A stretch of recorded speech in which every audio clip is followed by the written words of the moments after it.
Oh, yeah. Is it Tuesday already?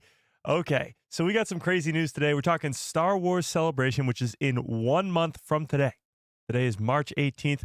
Star Wars Celebration starts April 18th. We got 1 month until Star Wars Celebration. We got an insane amount of announcements and panels to talk about when it comes to Star Wars Celebration. But the big focus today is Andor Season 2, as this show is 35 days away as it premieres on April 22nd and will give us the quadrilogy, the first ever quadrilogy in Star Wars. We got a lot to get into and not a lot of time. So without further ado, let's dive into all of it. What's up, everybody? How's everybody doing on this fine Tuesday afternoon? Okay, so as you can tell, I know a lot of you were like, Mike, your voice is gone. I know. It was gone for all of Thursday's stream and all of Saturday's stream. We actually had a co-host named Samantha who chimed in and was very, very good on Saturday's live stream. But I'm going to be completely honest with you.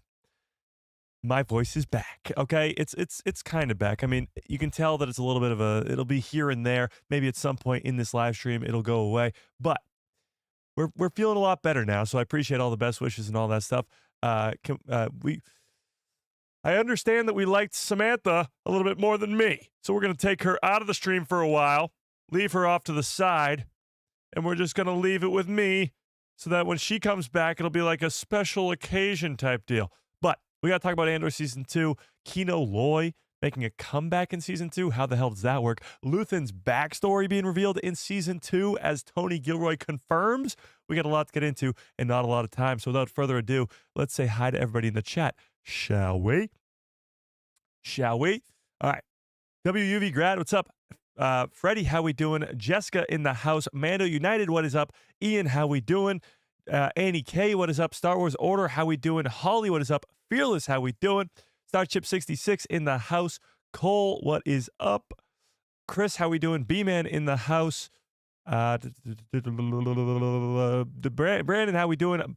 Darth Plagueis lives, what is up? Kip Fisto, how we doing? Skywalker Academy, how we doing? If I missed you, you know the deal. Just yell at me in the chat. Let's give everybody a nice little Hello there. General Kenobi. Okay, so we do have a super sticker before the live stream starts. This is what I like to see. Darth Plagueis lives with a very generous $2 super sticker. I appreciate that. I really, really do. Super chats, memberships keep the lights on over here. Oh, one little thing that I sort of mentioned at the very end of Saturday's live stream, but I wanted to mention it at the top of this one. We finally did it, chat.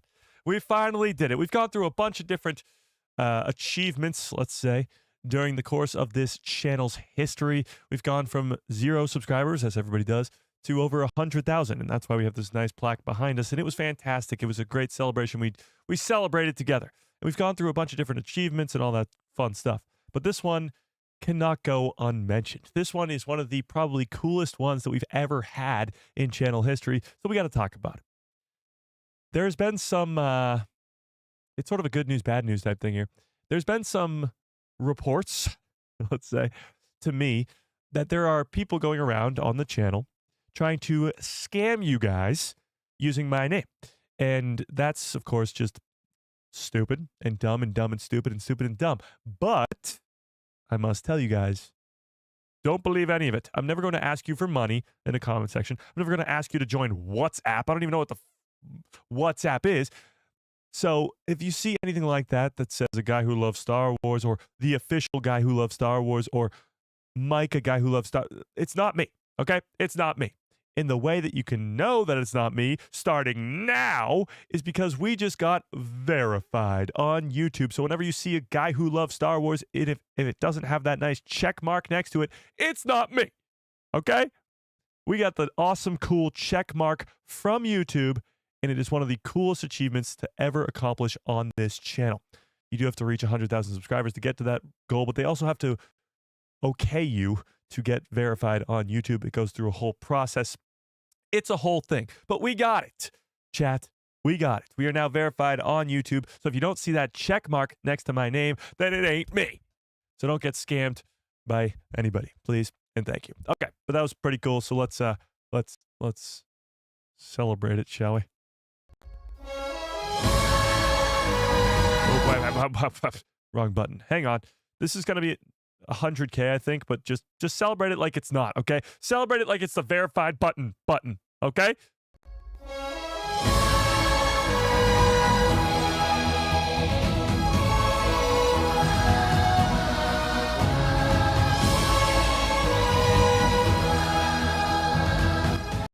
Oh yeah. Okay. So that was a little cool thing. Look. I'll put a hi in the chat. See that check mark? It's blinding. It looks so cool. Okay. But let's talk about Andor. Let's talk about Star Wars Celebration, and let's talk about it all because we got less than a month now until Star Wars Celebration, and just over a month until Andor Season 2. So now is when all this promotion and craziness is going to ramp up, as we are just about a month away. Now, we do have all the panels laid out for Star Wars Celebration on Saturday's live stream. We went through each and every one of them one by one, dates and times and all that crazy stuff. But what we're going to talk about today is the announcements that we think are coming at Star Wars Celebration due to all the leaks and rumors and all that fun stuff that we've had over the course of the last year leading up to Star Wars Celebration. Also, Kino Loy's return in Andor Season 2 and Luthen's backstory for Andor Season 2 are two of the most important things that I think are coming in this second season that we know about. Because Tony Gilroy confirmed it himself, and Andy Serkis, who plays Kino Loy, confirmed it himself. So we have two confirmations of two massive things coming in Season 2 of Andor that we got to talk about today as well. But I need help from you guys because what do we start with? Do we start with the Andor Season 2 stuff, or do we start with the Star Wars Celebration stuff? I am not dumping the cup on my head again. No, I'm not doing it. I'm not doing it. You don't understand how cold that was. We shouldn't have left it in the fridge. It was a disaster. All right, should we start with the Andor Season 2 stuff? Andor Season 2? Yes? Okay. Celebration. Oh, wait. Celebrate. All right, let's put up a poll. Let's put up a poll.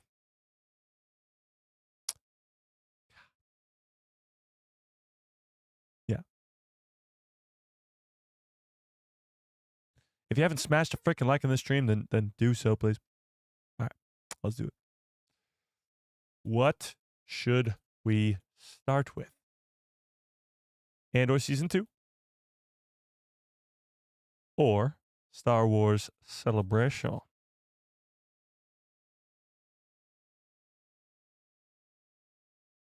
Oh, okay. What should we start with? I'm not smashing a like until a cup is dumped on your head. Okay, well, I don't even have blue milk, okay? God.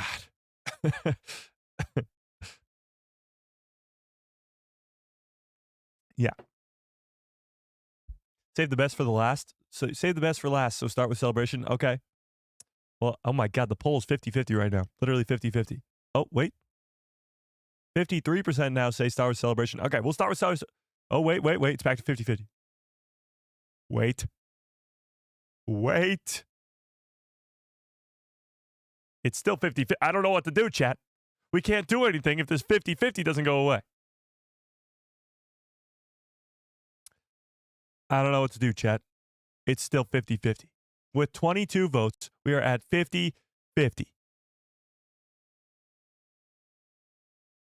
Guess we'll just sit here all day then.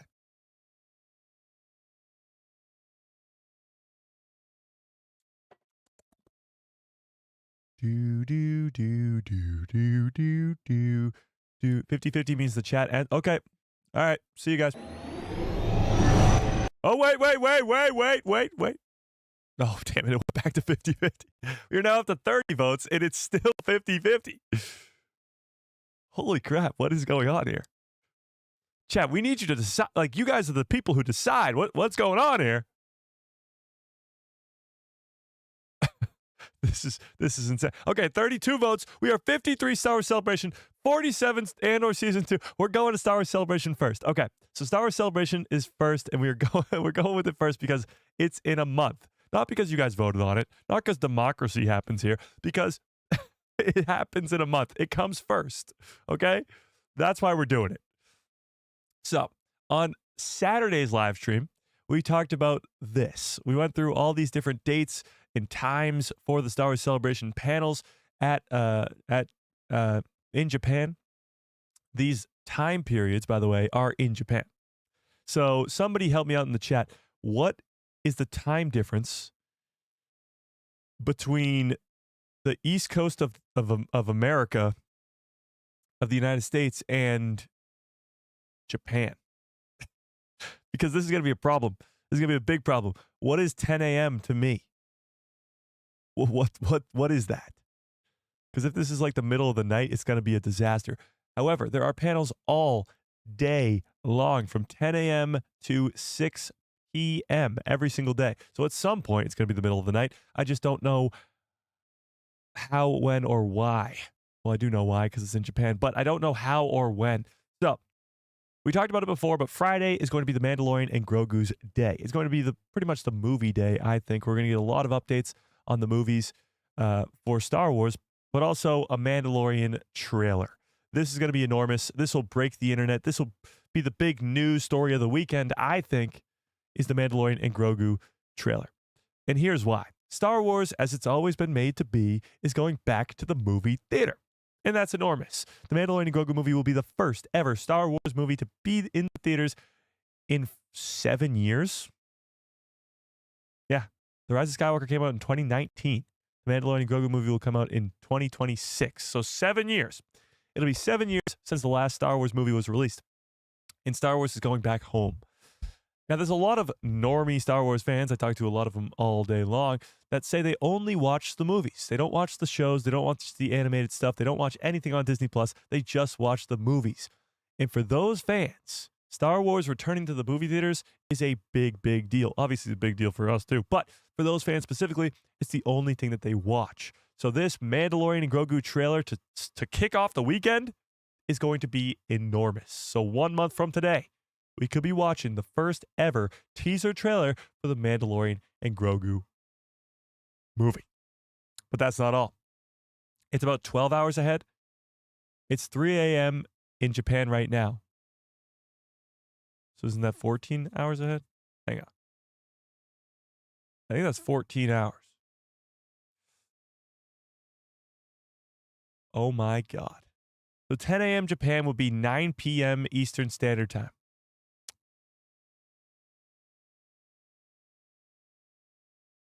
Holy crap.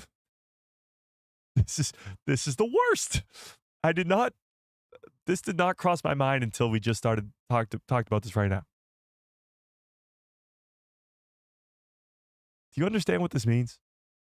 If Star Wars Celebration in Japan runs from 10 a.m. to 6 p.m., that means for me here, it runs from 9 p.m.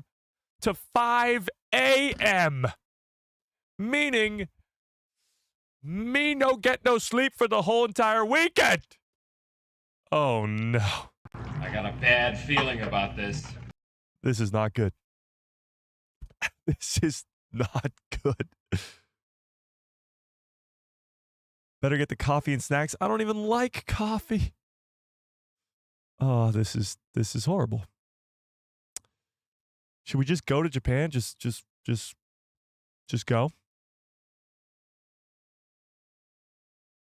All right. Well, with that bummer of a news, let's get back to the good stuff. Okay. So the Mandalorian and Grogu teaser trailer is likely the first panel of the day because of how that works with the United States. That means it'll be 6 p.m. or 9 p.m. either in West Coast or East Coast of the United States.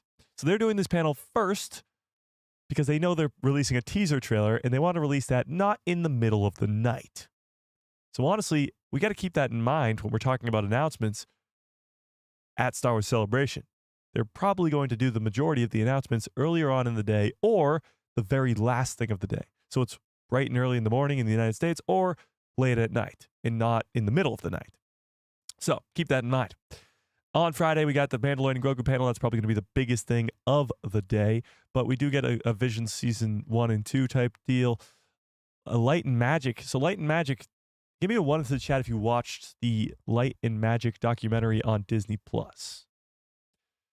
There's a Season 2 for this documentary coming out this year. Actually on April 18th. So this day.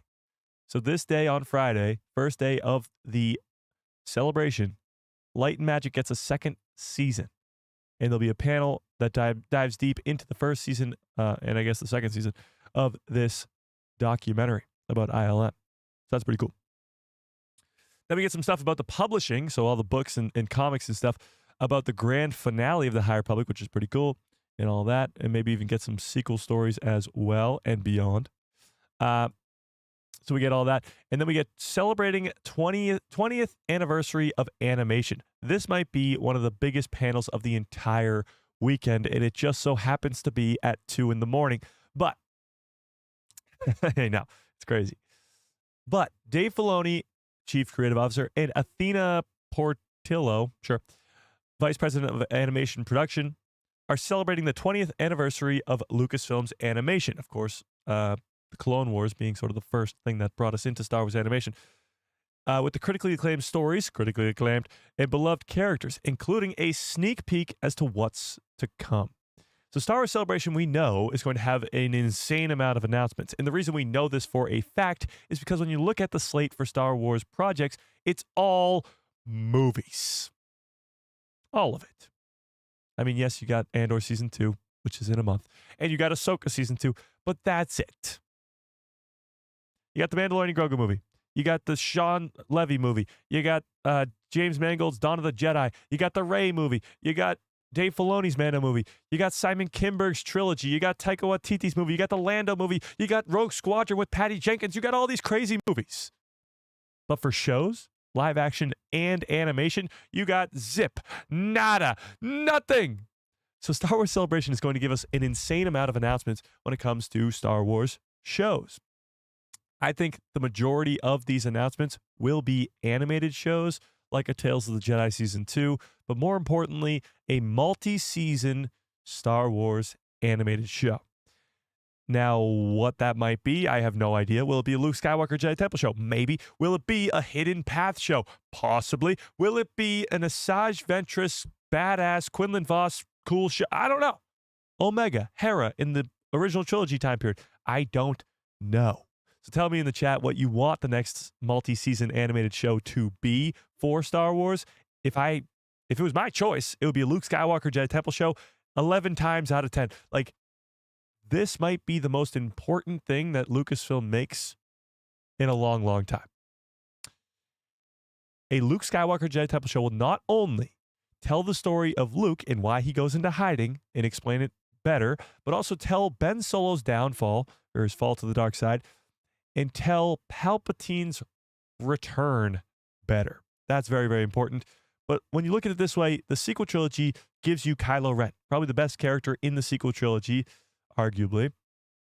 And we don't have his downfall. It's like having Anakin and Darth Vader in the original trilogy, but not having the prequels to tell the story of his downfall. So we need that for Luke Skywalker. But with that being said, tell me in the chat, what do you want the next animated Star Wars show, multi-season animated Star Wars show, to be? Because we could talk about the Tales of the Blanks till the cows come home, and we will, but multi-season animated show, what do you want it to be? And we just had something happen that hasn't happened, I think, in over a year. But the Mind of Lucas just gifted 5 memberships. Holy crap, Mind of Lucas, that is insanely generous. I appreciate that so much. That's absolutely insane, and it's great to see actually a bunch of familiar faces get those gifted memberships. But let's welcome these people to the people who love Star Wars. Grand Admiral, hopefully Thrawn, I'm guessing. Mr. Revenge, haven't seen him in a while, but Grumpy Tyrant, sure. Jeannie from Tahini, and Cole, welcome to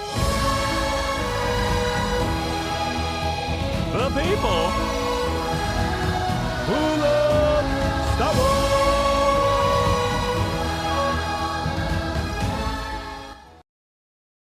My voice just went there. Mind of Lucas, I appreciate that quite a bit. Welcome to all those new members. We are getting very, very close to 100 members, I think. I think that puts us to 94 or 95, something like that. That's insanely generous, Mind of Lucas. I appreciate that quite a bit. Memberships, super chats keep the lights on over here. And yes, we are getting very close to the end of March. And at the end of every month, we have a giveaway, and you have instant access to said giveaway. as a member. So I appreciate that. I really do. Mr. Revenge, what's up? Okay. Yeah. We also do memberships, members only live streams, members only portion of the Discord, all that crazy stuff. So join the Discord if you are not yet in there already. There's also a free portion of the Discord as well. Okay.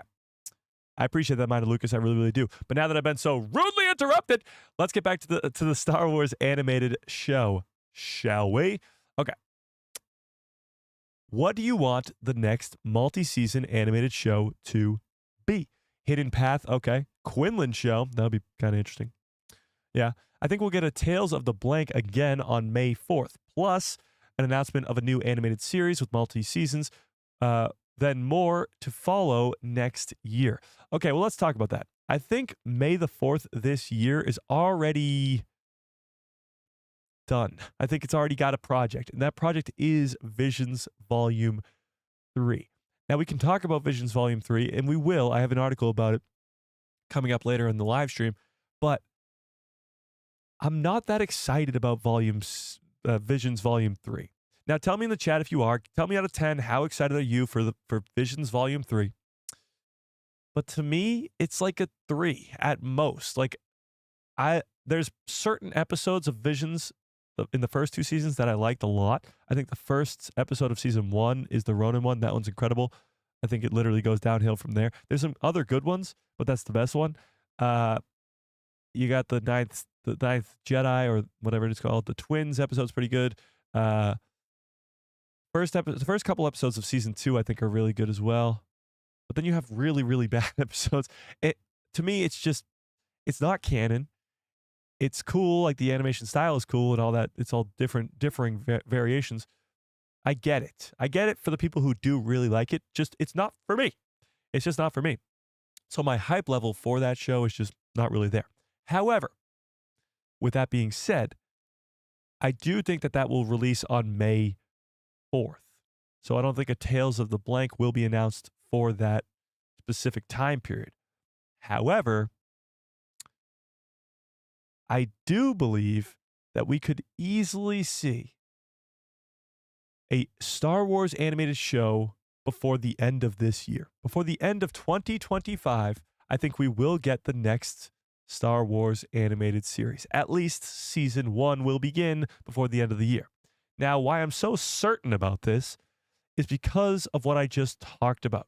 The only Star Wars show to come out this year is Andor Season 2. And they dwindled it down to 4 weeks. Now, yes, we've joked about it before, but we are getting only 4 weeks of Andor, and that will give us the quadrilogy. But that's it. 4 weeks of Star Wars content for the whole year? That doesn't sound right. We've gotten 2 or 3 live-action shows every single year since 2019. We've gotten an animated show pretty much every single year since 2019. So now this year, we're only going to get 1 show, and that's it? I don't think so. So I think Star Wars Celebration will give us an announcement for the next multi-season animated series, and whatever it's going to be, doesn't matter, will come out before the end of this year. Will begin before the end of this year. That's what I think. Because there's absolutely no way that we're just going to get 1 show in 2025 and it will only span for 4 weeks. There's just no way. I get it. It's like an Andor movie every single week. It's like we're getting 4 movies from Star Wars. The quadrilogy, I understand that. But it's not nearly enough Star Wars content for the entire year, when the last 5 years we've gotten 3 shows a year at least. But hey, tell me what you think of the chat. Okay. But with that being said, Star Wars animation, and especially this panel for celebrating the 20th anniversary with a sneak peek as to what's to come. Whenever you see sneak peek as to what's to come in this, it means they're announcing something. It means we're going to get some pretty big announcement as to what's coming next from Star Wars animation here. And that's pretty cool. So, moving on, also on Friday to end the day is Skeleton Crew. Celebrating Skeleton Crew, the latest Star Wars project. Now, honestly, if they're going to announce a Skeleton Crew Season 2, this is where they're going to do it. But my question to you, chat, is do you want a Skeleton Crew Season 2? Actually, let's pull this up since the poll currently is useless. Okay, let's pull this up.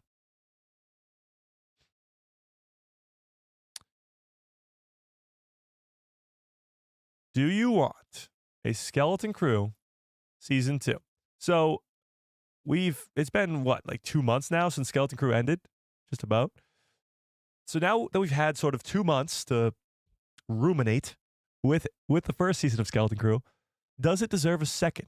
Or maybe not only does it deserve a second, but should it get a second season? Because if it does, and if it will be getting a second season, this is where they will announce it, on the final panel of Friday. And if that's the case, if what we expect is true, then not only will we be getting on the first day of Star Wars Celebration a teaser trailer for the next Star Wars movie, but also an announcement for the next animated Star Wars multi-season show, and the possible announcement of Skeleton Crew Season 2. Now, if I were a betting man, I'd probably say no to Skeleton Crew Season 2. Now, do I want a Skeleton Crew Season 2? Yes. I mean, I want to see more of those characters. I want to see more of Wim and Neil and Fern and KB and Jod. But the way they left Season 1 doesn't really set it up for a second season. I mean, when you look at it with the other live-action Star Wars project from 2024, which was The Acolyte, both could get second seasons, but one sets up a second season quite a bit, and that is The Acolyte, with the whole cliffhanger ending and Darth Plagueis and Yoda and all that stuff with the backstory of Sinestra Rowe and Chimere. It sets up a second season. It sets up way more story to be told. With Skeleton Crew, it's a little bit different. It's pretty much a beginning, middle, and end to the story. The good guys win in the end. It doesn't really set up another story to be told after that, and it really seems like a close to that story. Now, will we see those characters again in Star Wars? That's a completely different conversation. Could they show up in the Mandoverse movies? Absolutely. What happens with Jod at the end of the season? Well, does he get captured by the New Republic? Does he get imprisoned? I don't know. But it doesn't really set up a second season. The story that was told in the first season is over and done with. So there'd have to be a story ready to go for Season 2 that intrigues the viewers, let's say. And I don't know if that's there. I really don't know. I do think that we will see more of the Skeleton Crew cast in other projects, but I don't think they'll be getting a second season. It will be a surprise to be sure, but a welcome one. 50 Thunder, what's up? Yeah. What did you miss? Well, we're going over Star Wars Celebration stuff because it's in 1 month from today, but we also are going to go over Andor stuff, so you didn't really miss much. I mean, you're not that late. Okay. Anything is possible in the galaxy far, far away. Yeah, obviously. I mean, hey, Season 2 of Skeleton Crew is not an impossibility. That's for sure. I just don't think it's likely to be announced. Honestly, if I'm being completely 100% honest, I think it's more likely, and this might sound crazy, but bear with me. I think it's more likely that The Acolyte gets a second season announced at Star Wars Celebration than Skeleton Crew does. And I know The Acolyte was canceled for a second season. I know, okay? I was there. I know. Still hurts. But no, in all seriousness, I do think it's more likely. Manny Jacinto will be there. And it seems far more likely that The Acolyte would ever get a second season than Skeleton Crew. But I'm sure many of you would not agree. Yeah. Mike, did you not like Skeleton Crew? Oh, absolutely. What? No. I loved Skeleton Crew. To me, of the 4 shows in 2024, what would you rank the 4 shows? How would you rank them? 4 shows? So we got the Bad Batch Season 3, The Acolyte, and Skeleton Crew. What was the 4th show? Oh, Tales of the Empire. Was Tales of the Empire last year? Wow, 2024 was a jam-packed year for Star Wars stuff. So of the 4 shows, how would I rank them? That's tough. Well, first of all, let me go back to your first part. I loved Skeleton Crew. Like, absolutely loved it. I don't not want a second season. I'm just being realistic and saying that it's probably not going to happen. Yeah. But ranking all 4 shows from last year. Oh, that's tough. Okay. Everybody in the chat, rank them in the chat. from 1 to 4. At number 1, I think I have to go The Bad Batch. The Bad Batch's 3rd season is like peak Star Wars. Like full stop, peak Star Wars. A lot of animated seasons are peak Star Wars. Season 3 of Rebels, Season 4 of Rebels, the end of Season 2 of Rebels, Season 7 of Clone Wars, Season 5 of Clone Wars, the end of Season 4 of Clone Wars. But The Bad Batch is in that same conversation, at least Season 3. Season 1 and Season 2 are good. They're much like Rebels Season 1 or the Clone Wars Season 1 and Season 2. But Season 3 of Bad Batch, is one of the single greatest seasons that we've ever gotten of Star Wars content. So for that reason, it's number 1. Number 2 is actually really difficult. Here's the deal. Skeleton Crew was not fully released in 2024. So that kind of messes with my list here. But number 1, Bad Batch Season 3. Number 2 is got to be The Acolyte. Now, I know a lot of people don't like The Acolyte. I get it. I understand. But to me, The Acolyte is unbelievably good. Like, storytelling-wise, incredible. Leaves you wanting so much more in a second season, but I guess not for everybody. And introduces some incredibly, like, some of the best new characters we've ever seen with Master Soul and Chimere. Those two alone, like, Chimere's a top 10 Star Wars character, easy for me.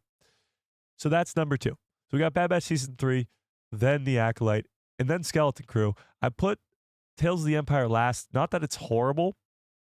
I don't think it's better than Tales of the Jedi. It's just the two characters that they focused on aren't nearly anywhere close to Ahsoka and Count Dooku. So, yeah, that's the order. Bad Batch, then Acolyte, then Skeleton Crew, then Tales of the Empire. Yeah, I think that's a solid list.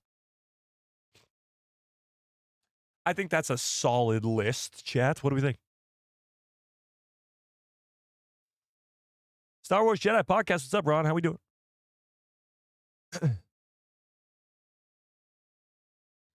Okay. Yeah, a lot of people kind of agreeing with my list with a little bit of tweaks. I get you.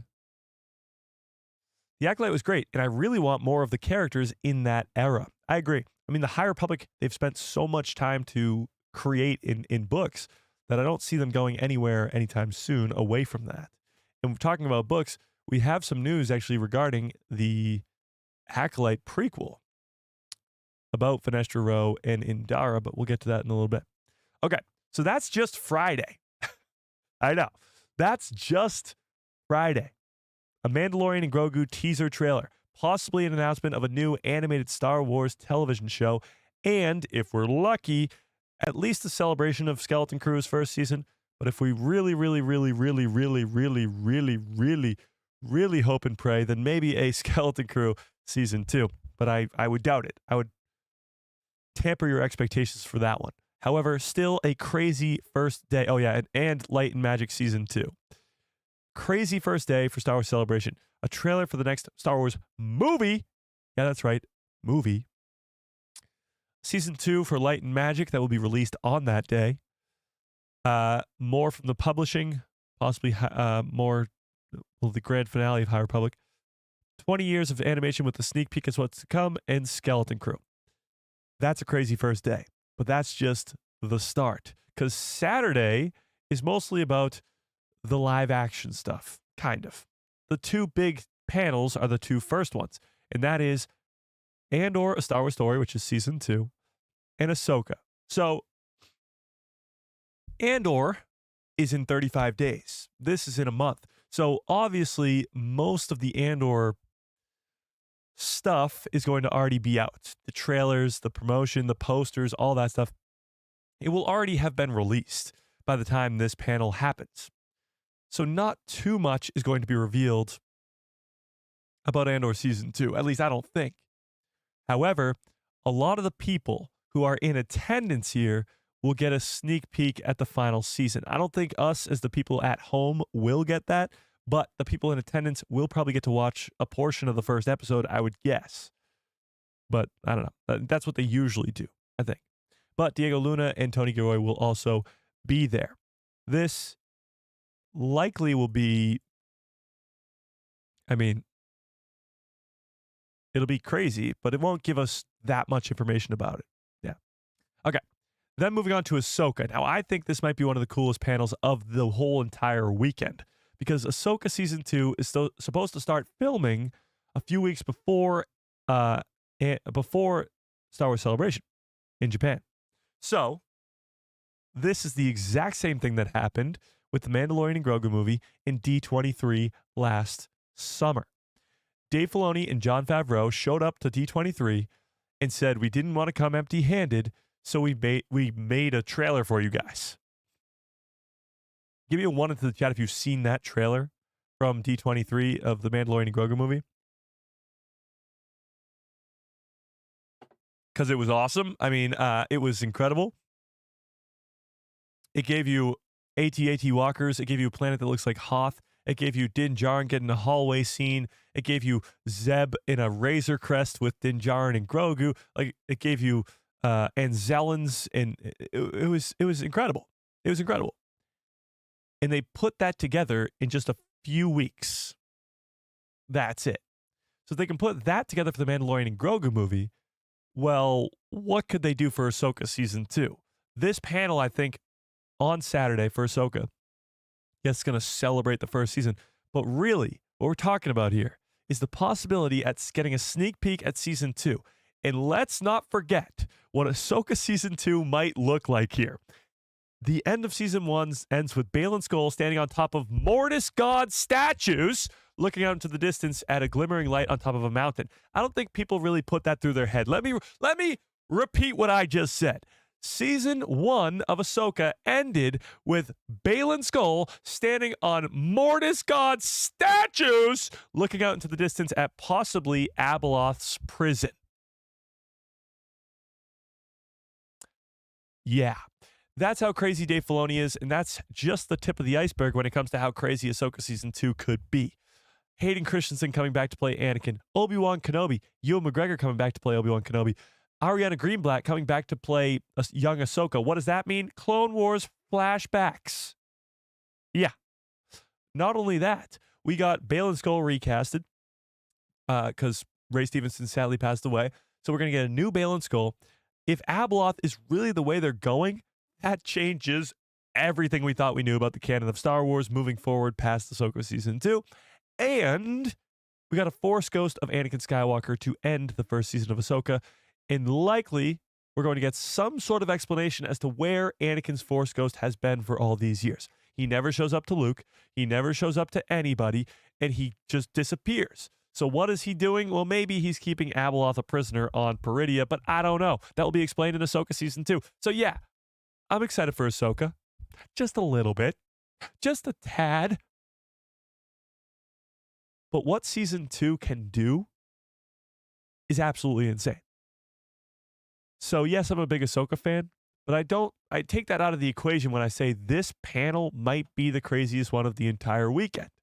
If Dave Filoni comes out on stage and announces Abeloth, announces the return of Hayden back to Ahsoka, announces all this crazy stuff, even gives us a teaser trailer, it'll be insane. It'll be abso-fruitly insane.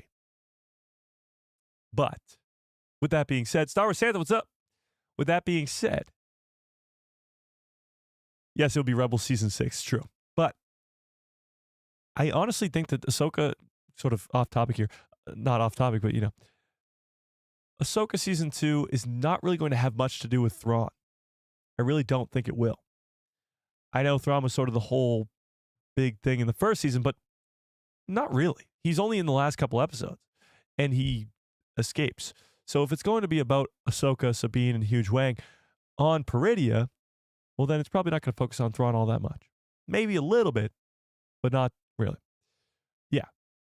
So that's why I think this is probably going to be the most important panel of the weekend, even though it might not be like a big trailer that's released publicly, at least, or a big announcement or anything like that. It'll really just be the information given is going to be so insane that it will blow our freaking minds. Like, it still blows my mind today what Ahsoka Season 1 was. Getting Anakin versus Ahsoka in the World Between Worlds, getting Clone Wars flashbacks back to the Siege of Mandalore, getting all this crazy stuff just in one episode, Shadow Warrior. My brain is broken. Shadow Warrior. But also getting all the Rebels crew in live action, getting a whole different galaxy in Star Wars, getting explanations for Night Sisters, and possibly Abeloth. Like, what Ahsoka does for the Star Wars universe and expanding the lore is absolutely mind-bogglingly crazy. So that enough about Ahsoka, Mike. I could talk about it for days. Okay, enough. God. Incorrect. So good. Okay, moving on. So that's going to be Saturday. These are probably the two big panels of the day. There are more, of course, and we'll get to them, but these are probably the two big ones, the final two live-action Star Wars projects that we have. That's it. This is it. After these two, will there ever be another one? I don't know. Hopefully, but we'll see. A conversation with Oscar Isaac. This is a pretty interesting one. This is going to be the celebration of The Force Awakens. The 10-year anniversary of The Force Awakens is just Oscar Isaac? I don't think so. So who else is coming to this? Probably Daisy Ridley, if I were to guess, because she's already sort of confirmed for the Rey movie. If they really want a feel-good moment, they'd bring John Boyega back. Just knowing Star Wars fans, they give him like the greatest, warmest welcome. If he did come back, much like Hayden Christensen's return a couple of years ago and all that stuff. So if they were to go all out and sort of get all the people they can, then they bring in everybody. But 10 years of The Force Awakens is not just going to be Oscar Isaac. I can almost 99.9% guarantee that. Okay. Screening of The Siege of Mandalore. This is pretty cool. I mean, obviously I'm not going, but if you are going, this is going to be awesome. Siege of Mandalore, last 4 episodes of Clone Wars. Go watch it there. This is pretty wild. This is where all the, I'm guessing, video game announcements are going to come on Saturday's showcase with Respawn, because Respawn is the company that makes Star Wars Jedi games, the Cal Kestis games. That's going to be pretty wild. They are announcing a turn-based tactics game, which is pretty cool, but I think we'll get a big announcement, or at least big update, for Jedi 3. I don't think Jedi 3 is anywhere close to being ready. With that being said, they'll give some sort of announcement or some sort of update, because that's going to be the biggest thing ever. I mean, Jedi Fallen Order is a great game. I think Jedi Survivor is the greatest game I've ever played. Visually, mechanically, and just story-wise, it's incredible. Connecting back to the High Republic and pretty much being open world to an extent. It's just incredible. And Cal Kestis himself is an unbelievable character.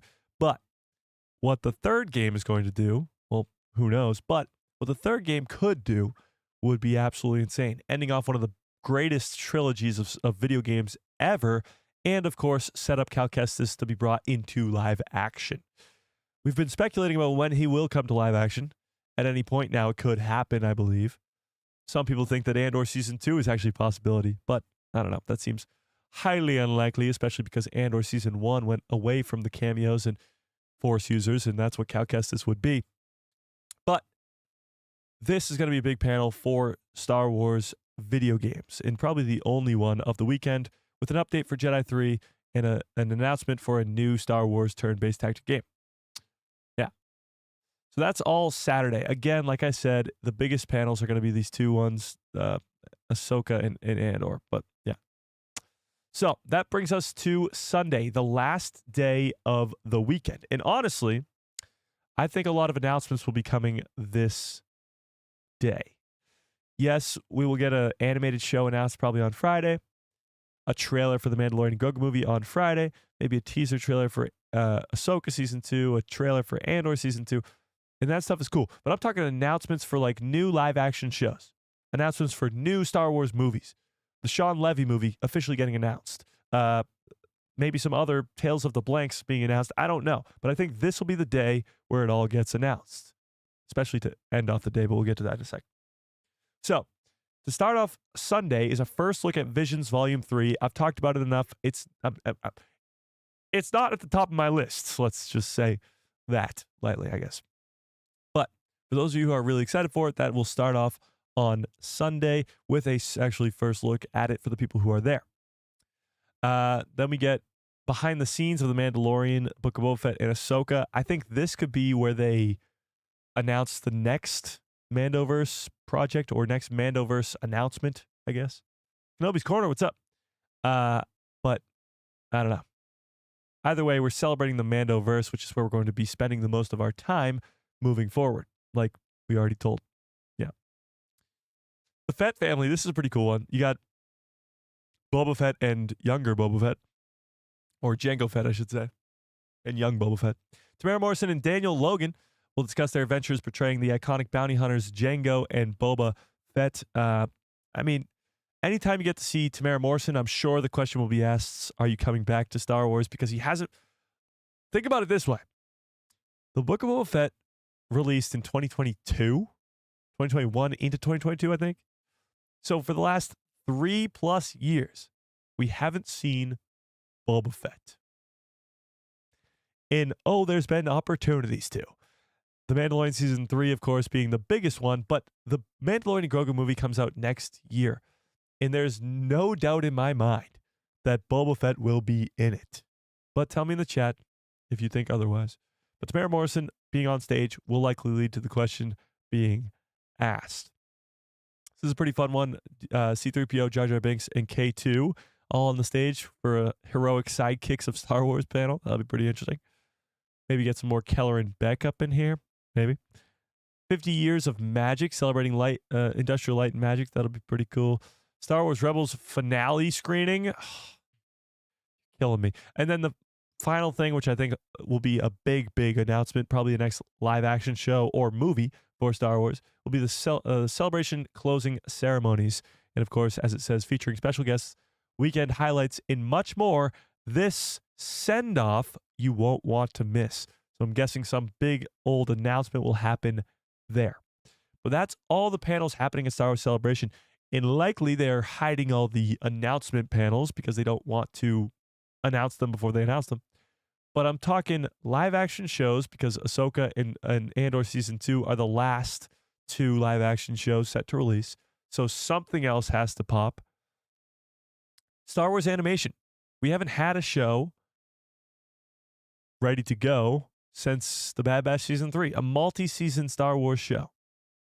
Whether it's a Luke Skywalker show or a Hidden Path show or a Clone Rebellion show, whatever it may be, that will be announced at Star Wars Celebration. And then probably more Tales of the Blanks and who knows what else. It's going to be insane. We are 1 month away from what might be the most insane weekend that Star Wars has had in years in terms of announcements. That's going to be pretty awesome. And I can't wait. But we do have some Andor Season 2 stuff we got to get to. Let's just put a closing cap here on Star Wars Celebration. Yes, we will be covering all of this on the channel, even though it will be all-nighters, I guess, for 3 straight days that we just discovered. And then we'll just go from there. Yeah. Yeah. I bet you 500 credits that he won't be in it. That who won't be in what? I don't know what that means. That he won't be in it. That he won't be in it. That he won't be in it. I don't know. I don't know. Pam, what's up? Okay. Let's. Oh, by the way, look at this. Let's end this poll for a sec here. Oh, Boba Fett. Oh, I'll take that bet. 500 credits. Deal. Do you want a Skeleton Crew Season 2? 81% of you said yes. And I agree with you. I do want a second season of Skeleton Crew. It just doesn't seem likely. It doesn't. It really doesn't. But with that being said, let's put up a new poll. Okay, let's talk Andor Season 2, okay? And the big title of this live stream is Kino Loy. Do you think Kino Loy will be in Andor Season 2? What do we think, chat? Do you think Kino Loy, Andy Serkis's I Can't Swim character, be in Andor Season 2? What do we think? And while you do that, let's talk about it. So, this interview comes from 2 years ago. Okay. Shout out to Fearless for finding this article. This comes from 2 years ago. More than one way out, Andy Serkis's Kino Loy unexpectedly returns in Andor Season 2. Let's talk about it. Fan favorite character from Andor Season 1 is confirmed to return for the second and final season. Andy Serkis's Kino Loy. Kino was a part of Andor Season 1's prison arc as one of the floor managers, of Narkina 5. Eventually, Kino led the rebellion against the Empire alongside Diego Luna's Cassian Andor. As the prisoners escaped their harsh confinement in Andor Season 1's most thrilling arc. Now, some people say this is the best arc of Season 1. Tell me if you agree with that in the chat. But to me, I personally like the Aldani arc quite a bit. I don't know why. I just like the eye visually. It's great. Not that this arc isn't good. Don't get me wrong. This is an incredible arc. But I do like the Aldani arc a little bit better. Okay. Despite the ambiguous ending for Kino Loy at the end of Season 1, if you don't know, his ending is pretty much just they're all escaping the prison and he can't. The prison is surrounded by water. They're all jumping off into the water. And he looks at Cassian and goes, I can't swim. It's one of the most heart-wrenching, heartbreaking moments in Star Wars, in Andor at least. And it's the reality that he can't escape. He can't swim. He's pretty much dead. We assume he's going to die, or at least be captured again by the Empire and put into yet another prison. And that might be what happens. But then how does he show up in Season 2? Well, that's the question we're going to answer today. But before we get to that, let's finish off what Andy Serkis himself had to say about this. So, actor Andy Serkis confirmed his return for the story of Andor's Season 2 via an interview with ET Online Entertainment Tonight. What does ET stand for, Chad? No body, no death? Interesting. Is it Entertainment Tonight or Entertainment Totally Total? Or is it not even entertainment? Is it Event Timeline? Is it extraterrestrial? It's Entertainment Tonight? Okay, thank you. All right. After escaping Kino Loy's prison, Kino Loy's heartbreaking reveal is that he cannot swim. And Andy Serkis now is being questioned on the character's potential future. As he said this, if Kino jumped, that would have been the end of him, and he would have been out of the picture. But no, he's alive, and he's working out his next move. It's incredibly gratifying to know that the writing resonated with the fans. But the fact that people are responding and are emotionally engaged with these characters, and every single one is so well written and complex, it means something. I mean, that's sort of what Andor succeeds in the most. You get introduced to so many different characters in Andor Season 1, and all of them you grow attached to. Most of them die before the end of the season, but all of them you grow an attachment to. We were just watching with the members the Aldani arc, and characters like Skeen or Nemik are incredible characters. Nemik specifically, you want so much more of that kid. Like, he is obviously young and a long life ahead of him, but what he sees for the rebellion is so damn cool. And the fact that he dies almost instantaneously, spoiler alert, he dies very early on in the story, only after a couple episodes. It sucks. Like, you want more of those characters. And that's what Andor has been so successful with. Tony Gilroy, I should say, is writing characters that you fall in love with or grow attached to and then killing them off immediately. Tony Gilroy is like me writing Star Wars. He's just killing off everybody.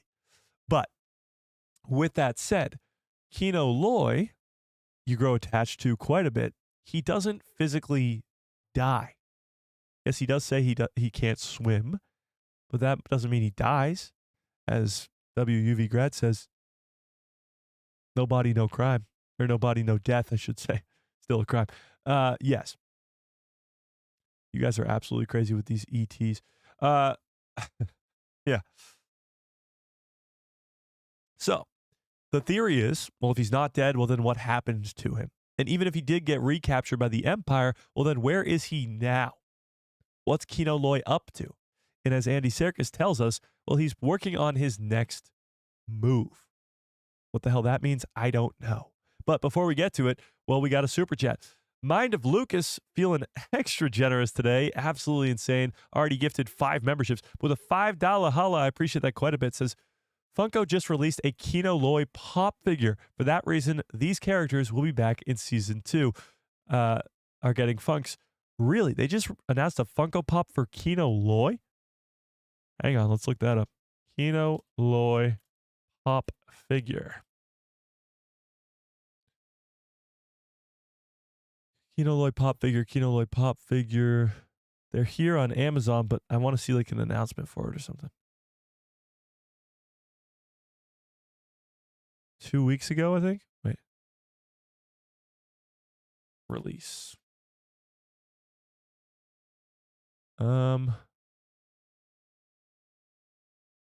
Release date, maybe?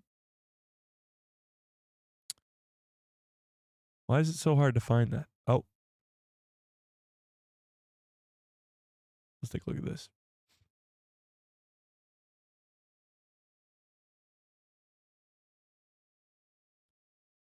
No.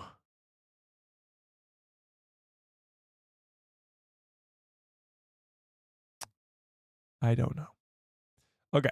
Well, I do see the Kino Loy pop figure is out. I just don't know when it got released. That's the deal. But having said that, they've done this in the past with characters where they release merchandise for said character before they make their triumphant return to Star Wars or whatever it may be. And maybe that's what's going on here. We talked about this actually fairly recently with the Mara Jade stuff. Remember when we were talking about the Mara Jade TV show and then how it came up again because they were releasing a Mara Jade's lightsaber, an exclusive run of her lightsaber at Disney parks? Because here's the deal. They've done this before. Not Luke Skywalker, sorry. Ki-Adi-Mundi's lightsaber releases, or not, was it his lightsaber? I think it was his lightsaber. Something about Ki-Adi-Mundi released months before he came back to Star Wars in The Acolyte. Anakin's training lightsaber from episode 2 releases right before Kenobi releases with the flashbacks to episode 2. So this might just be an indication that Kino Loy is in fact returning in season 2 of Andor. Not only did Andy Serkis confirm it himself in this interview, where he's saying that he's still alive and there's more to come, but there's more evidence to suggest that he will be in it as well. Yeah. But with that being said, where, why, and when will Kino Loy appear in Andor Season 2? What would his purpose be? Because we know Tony Gilroy, he doesn't write a character in without a purpose. So what would his purpose be? Because it's likely he's going to die again. What, can he not swim yet again? Is he going to find a place where he can't swim again? Because he's not in Rogue One. Yes, he becomes Snoke, but that's different. He's not going to become a 10-foot tall alien. So what happens? Is he just in another prison? Does Andor go to another prison? Well, let's keep reading. So, these comments from Serkis seem to point towards a return for Kino in Season 2, stating that he is undoubtedly still alive and planning his next moves means that the head writer, Tony Gilroy, must have plans for the character for the second season of Andor, which will release on Disney Plus in 2024. Again, this is an old article, so this is not really the case. But with that being said, well, what happened to Kino Loy after season 1? Well, let's see what Screen Rant has to say, because we know Screen Rant is so good at these things. When concerning exactly what happened to Kino Loy after season 1, the answer is, well, unknown.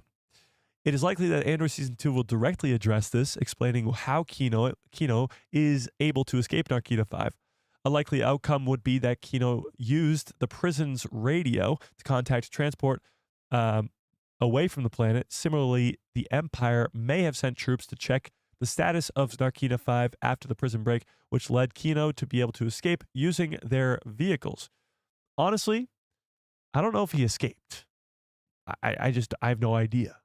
Hang on, we got another super chat. I don't know if he escaped or not. Like, he could have just got recaptured by the Empire. I don't know. But with that being said, Darth Plagueis lives with a very generous $5 holla. I appreciate that. I really, really do. Says, what do you think Kino's role will be in season 2? Before I get to the second part of this, because that is crazy, what do I think his role will be in season 2? Well, that's a great question.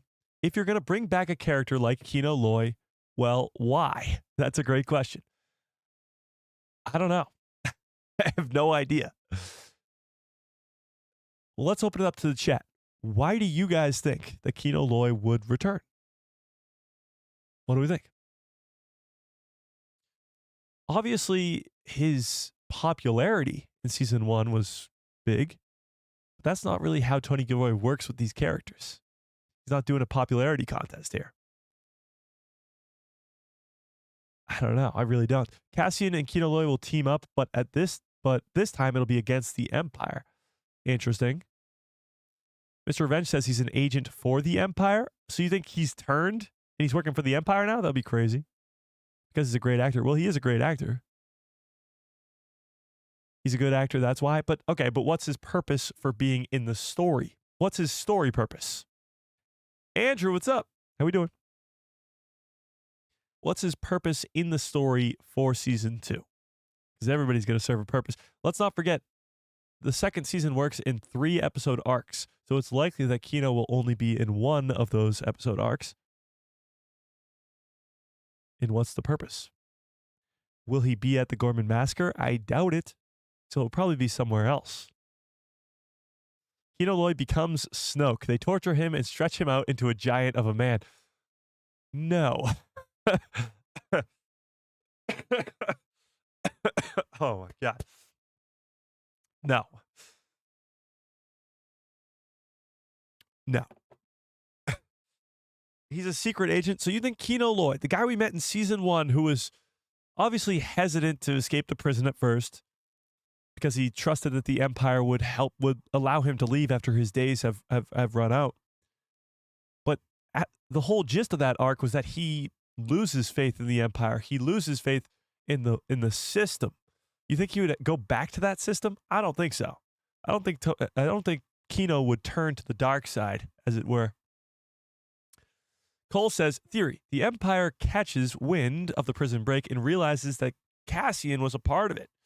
And they try to use Kino Loy to bait Cassian out. That would be kind of interesting, because it's not that Kino has turned to the dark side, it's that he's being used by the Empire. Now that's a little bit different. And you have to remember, Cyril, our boy that eats cereal, he is now working with Dedra, who is pretty high up in the Empire. A little bit high up, higher than him at least.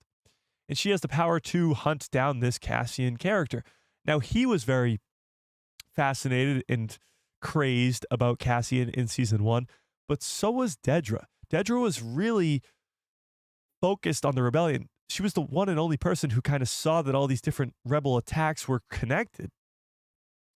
And she's probably going to be fascinated with Cassian just as much as, I guess, as Cyril was in season 1. And I think that will really, hopefully, play into how Kino does that. We'll see. I like that theory quite a bit.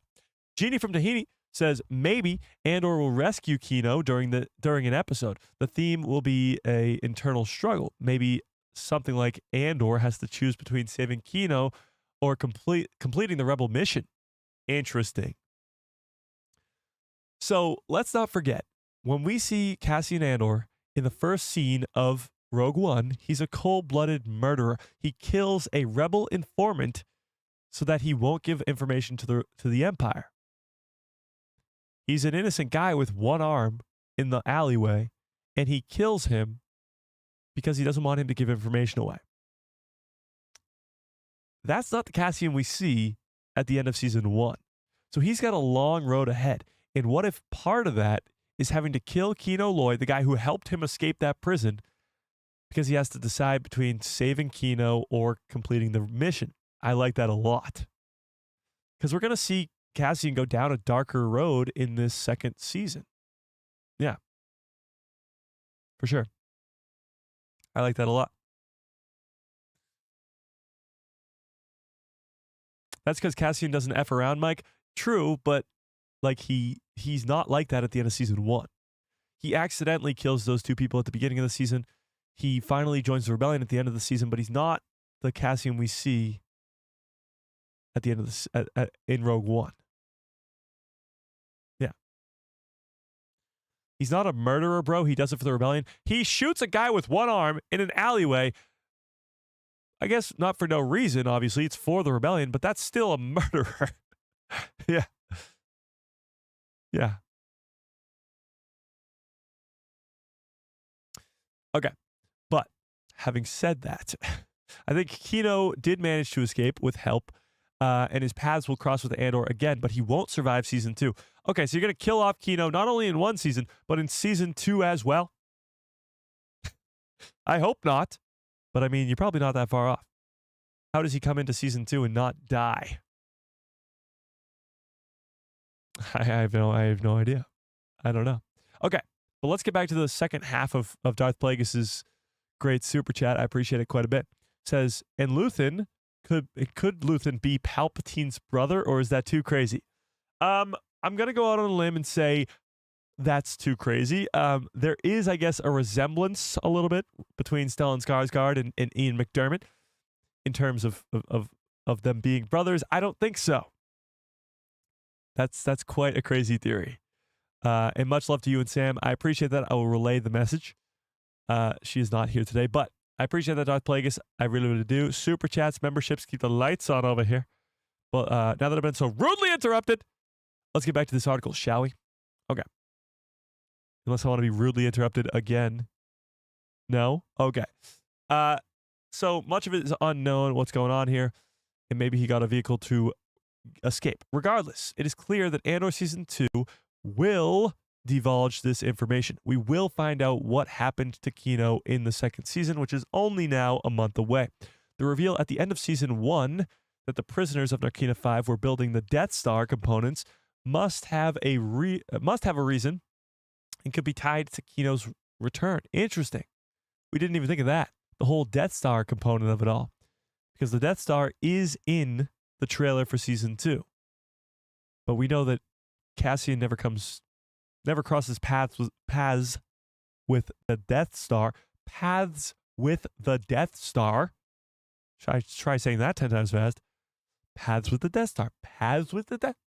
Yeah, exactly. We know that he doesn't until Rogue One. So somehow the Death Star will play some sort of role in Season 2, but maybe it has something to do with Kino Loy. Maybe. If Kino found out that the Empire was using these components for a secret project, then he would be quite the asset for the rebellion. Although the Death Star does remain a secret until the original trilogy, it is likely that Kino Loy may meet a more concrete and heartbreaking end in Andor Season 2. By more concrete, they mean he will actually die on screen, because no body, no death, as many Star Wars fans know. No one's ever truly gone. But let's talk about that for a second. How is the Death Star going to play into this second season? And if Kino Loy does actually know about it, well then, yeah, his information can't get to the rebellion. But what if he finds out somehow about Galen Erso? Because Galen Erso is known by the rebellion to be working for the Empire. They just don't know on what. Because Cassian does know who Galen Erso is by the time of Rogue One. Now, that also could bring into play Saw Gerrera, because Saw, of course, knew who Galen Erso was. Galen trusted Saw with his daughter. So clearly there's some sort of trust going on there. But Galen Erso could not only be in Season 2, but play a pretty big role in Season 2. He is, of course, the architect of the Death Star. Okay, we got a super chat from Mind of Lucas. Oh my God, Mind of Lucas, you're feeling extra generous today. I appreciate that quite a bit. Says, episode arcs include time jumps. So the arc. What arc will we see Kino in? It could be a lot of time has passed since we've seen him. He could be leading his own group of rebels. Interesting. Yeah, I mean, it could be years. I mean, it's, yeah, at least 1, 2, or 3 years since we've seen him. So a lot could have happened. Yeah, why not? I like that a lot. Could be leading his own group. That'd be cool. I think, if anything, he'll be working for Saw Gerrera. I don't know why. I feel like he works well with Saw's people and works well with Saw in general. He's got that crazy in his eye that Saw has, you know? Yeah. Andor has no idea or so in Rogue One until she goes with her daughter to find him. No, in the opening thing, they're talking an opening scene with Andor. Let me pull it up on Disney Plus. Let's pull this up. In the opening scene in Rogue One with Cassian Andor in that sort of, I guess, alleyway, for lack of any other word, in that alleyway, when he's talking to the guy with one arm, they're talking about Galen Erso and the Death Star. He doesn't know what the Death Star is, the planet-killing weapon, but he does know who Galen Erso is. Let me see if I can find it really quickly. All right. So we see...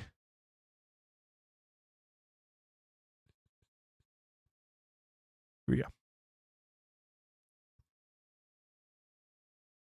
Put some closed captioning on here because obviously I can't show you guys this. So he meets this guy with one arm, or does he have one arm, or is one arm hurt or something? I don't know. So Cassian says, I came as fast as I could, blah, blah, blah. All right, let's get it.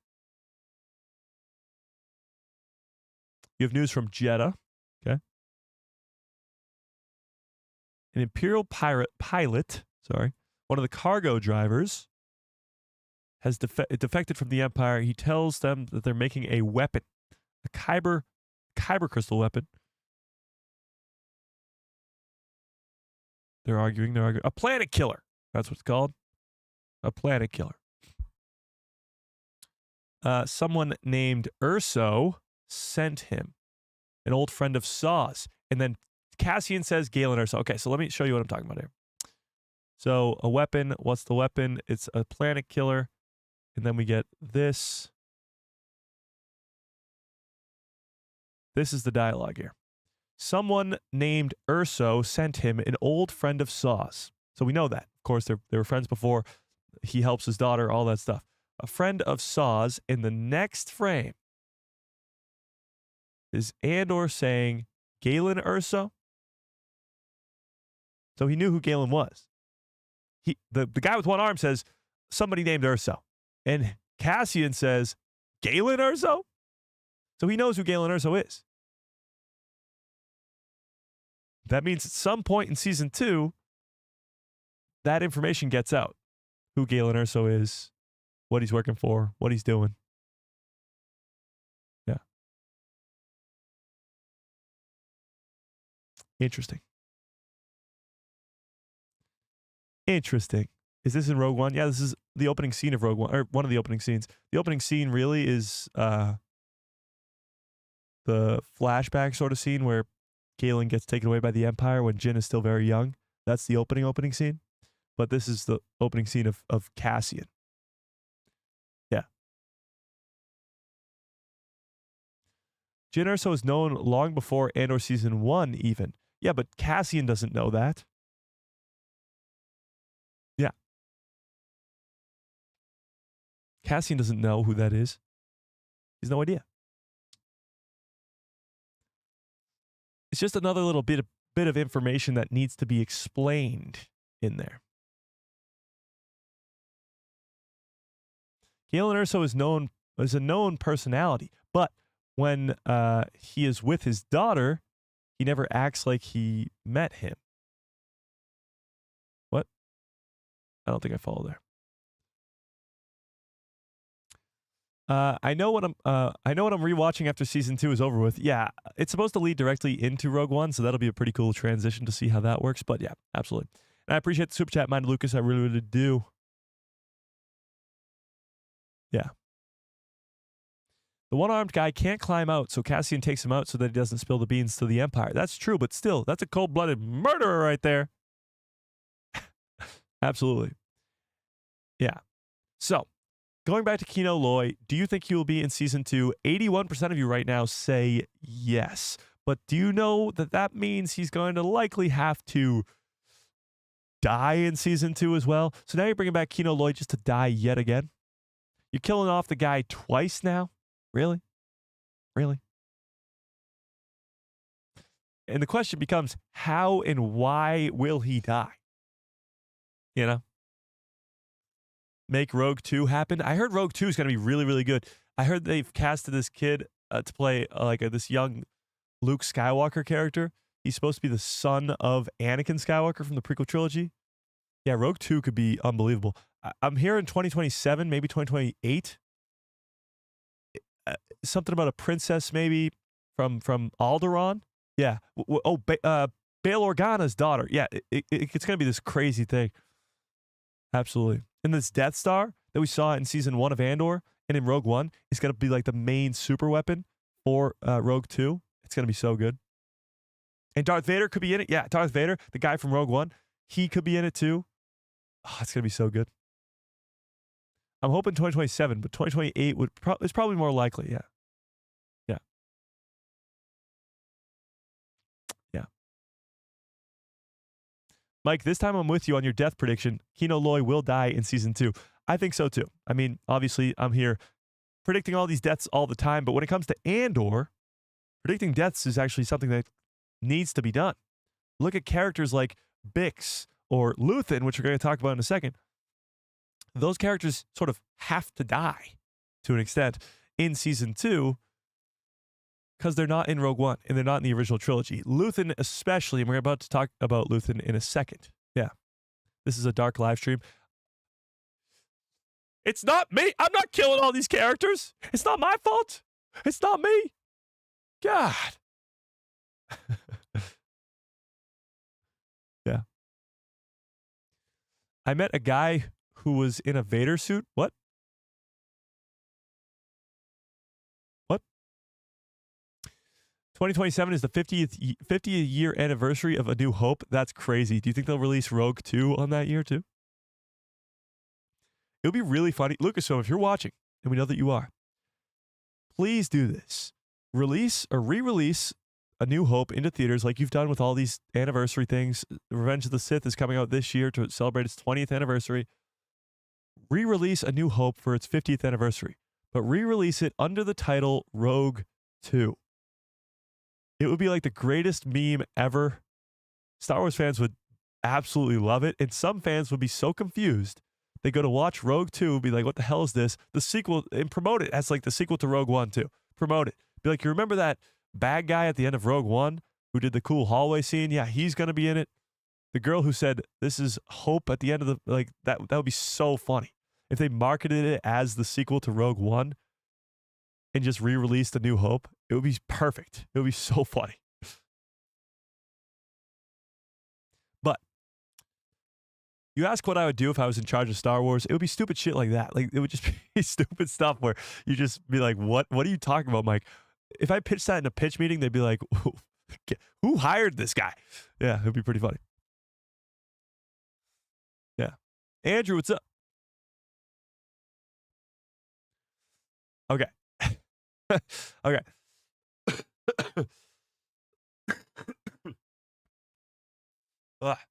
Sorry. Yes, my voice is still kind of gone. Can I get some good cuts for all orders in the chat, please? Bumpa.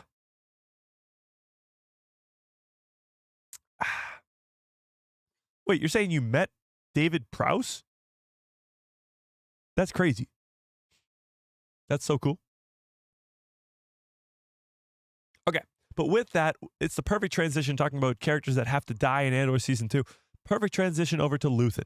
Because we got some crazy information late last week about Luthen in Season 2 of Andor, as Tony Gilroy confirmed that we will learn about his backstory in this second season. On Thursday's live stream, when I was losing my voice, Tony Gilroy happily stepped in and did the second half of our live stream. you know what I mean. There's a live stream of Tony Gilroy answering questions about Andor Season 1 and teasing a little bit at Andor Season 2. And the biggest thing he teased was Luthen's backstory, who Luthen is actually going to be. Now, fans have sort of run wild with this theory on who he's going to be and how Luthen plays into all this. But the biggest thing to me, and a lot of people have been saying this since Season 1, is who really is this guy? He pops up out of nowhere. He's not in the original trilogy. He's not in any of the previous stuff from the prequels. Like, you have characters like Mon Mothma, who she's been a senator since day one, since Revenge of the Sith. And she, of course, plays a big role in the rebellion. But a character like Luthen, who's this major role, literally the toppity top of the rebellion right now, the guy who controls all this stuff, where did he come from? That's very important. Some fans think he could have been a Jedi at one point. Some fans think he could have been a Sith at one point. Some fans, like Darth Plagueis, think that he could be Palpatine's brother. The theories run absolutely wild. But let's talk about what Tony Gilroy had to say about this, shall we? So, this was last week. Andor Season 2 will unravel Luthen's past and his future of his rebellion. With Andor Season 2 on the horizon, one of the biggest lingering questions is the true nature of Stellan Skarsgård's character, Luthen Rael. He was introduced as a puppet master, pulling the strings of the rebellion, and quickly became a fan-favorite character thanks to his ruthlessness and poetic speeches. Luthen, to me, was my favorite character from Season 1. Maybe he wasn't yours, but tell me your favorite character from Andor Season 1 in the chat right now. Okay. But he became a fan-favorite character pretty quickly. How did he get here, though? And what happens next as the Empire tightens its grip on this growing rebellion? According to showrunner Tony Gilroy, Season 2 will fully pull back the curtain on Luthen's past and the impossible burdens that he carries.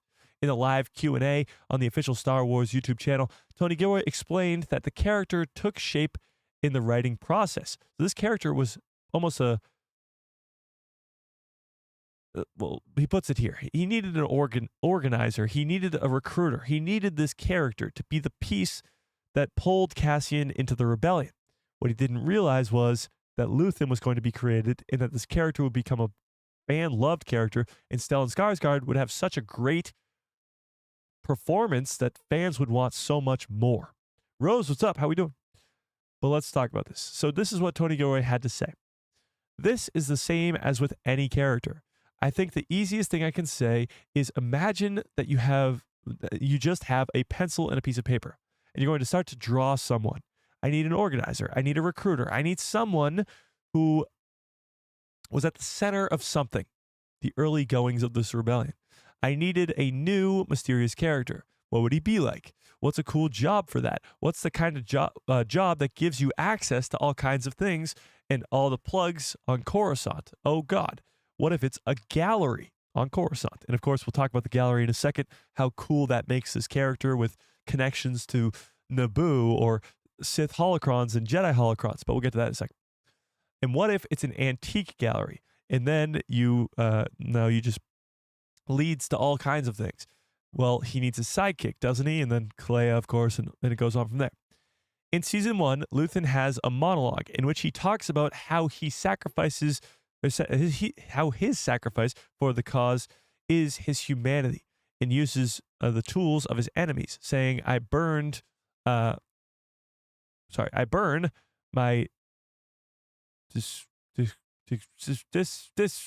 English, Mike, for somebody else's future. I burn my life to make the sunrise that I will never see. So he's pretty much talking about his own death right here. He's talking about his own death. That's pretty much it. Season 2, we'll see Luthen Rael die. We know that. He gives everything to the rebellion. So he's going to die in Season 2. But the question becomes, how does he die? Why does he die? And, of course, what's his backstory? So, Tony Gilroy went on to say that he didn't fully know Luthen's backstory until season 2 came together. This is pretty interesting. Not knowing a character as important as Luthen's backstory until the second season actually came together. So he said this: "There's a lot of things that about Luthen, that I didn't know until we started writing season 2. So those things that we'll learn about Luthen, like who he was before season 2." He then likened Luthen's struggle to that of a tech entrepreneur during his company, taking his company public. You're going to see a guy who built a startup company in his garage, and then Aldhani is when he goes public. So the rebellion's a pretty small thing until he goes public, as he puts it, when Aldhani happens. Yeah. It's going to be the stress of how you take your little revolution and all the work that you've done for the last 15 years and go public with that. And how do you go so large? That's really the stress he'll be under. So we're going to have to watch him under that great deal of stress. I think he's going to have a breaking point. I think that's really what Tony Gilroy is talking about here, is what is Luthen's breaking point and when is he going to hit it? He's been building this small rebellion for so long, but now that it's grown so much bigger, how is he going to control that? How is he going to manage all of that? And I think we're going to see that sort of ravel out of control in season 2 and eventually lead to his demise. But that stress is surely to push Luthen further than we've ever seen before. We know he's not around during the time of Rogue One, but the big question remains: does he fall in the fight, or does he vanish even deeper into the rebellion's shadows? Andor season 2 is set to give us answers and also raise even more questions. Yeah, that's the end of it. So the question remains: what is his backstory? That's the first one. And 2, how is he going to die in season 2? Because his death is pretty much 99.9% confirmed. The reason I say 99.9% confirmed is because just this time last year, literally this time last year, we were watching The Bad Batch, season 3. And if you remember, I know many of you do, I sat here every single week saying, well, by the end of this 3rd season, all the Bad Batch will be dead, and we'll be sitting here, and they'll all be dead. Who knows how they die, but they'll all be dead. Come to find out, spoiler alert, none of them died. Crosshair lost a hand. Okay. None of them died.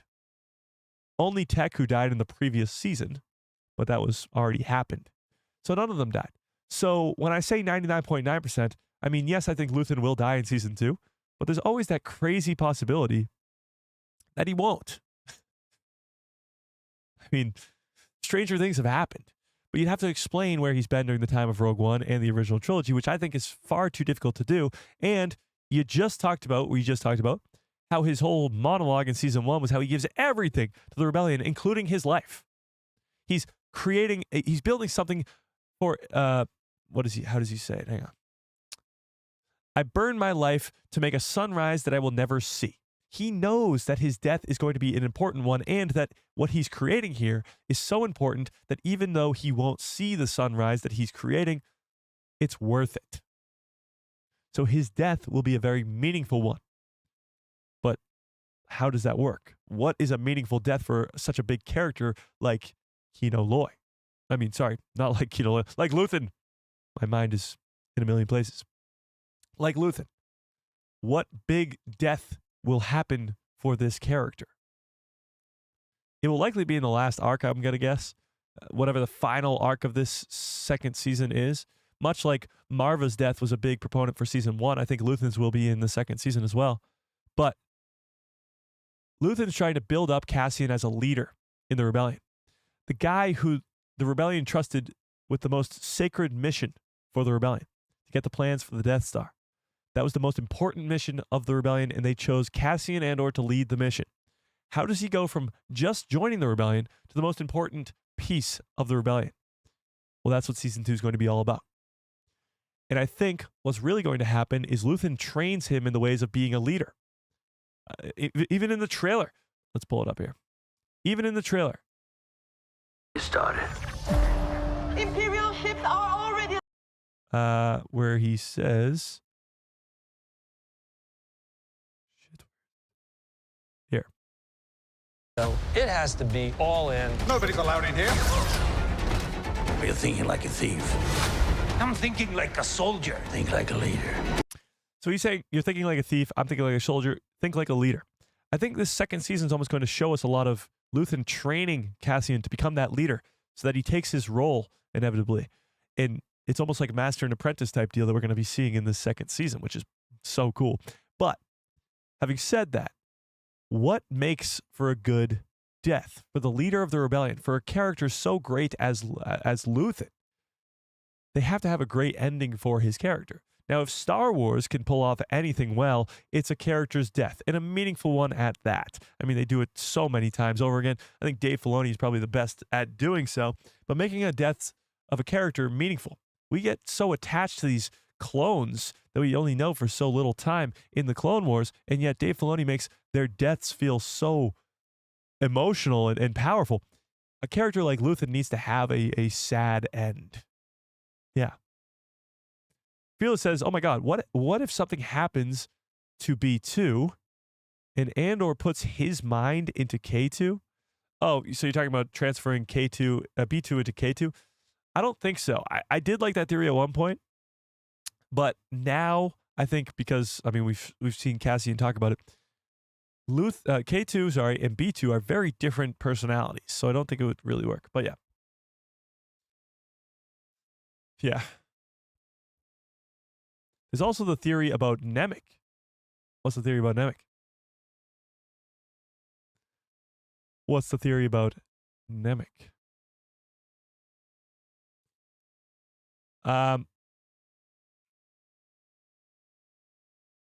Wasn't there a secret mission, though? Nobody really chose anyone. That's why it was a Rogue One. Yes and no. I mean, by the time of Rogue One, Cassian is one of the highest ranking people in the rebellion. And that's not where he is at the end of season 1. Yeah. Oh, the theory about Nemec is he's K2. I actually like that a lot. What if Cassian reprograms K2's programming to have Nemec's, what the hell is it called? What does he give him at the end? Nemec's, what the hell is that book called, chat? What the? I'm completely blanking on the name. That would be insane. I like that theory quite a bit, actually.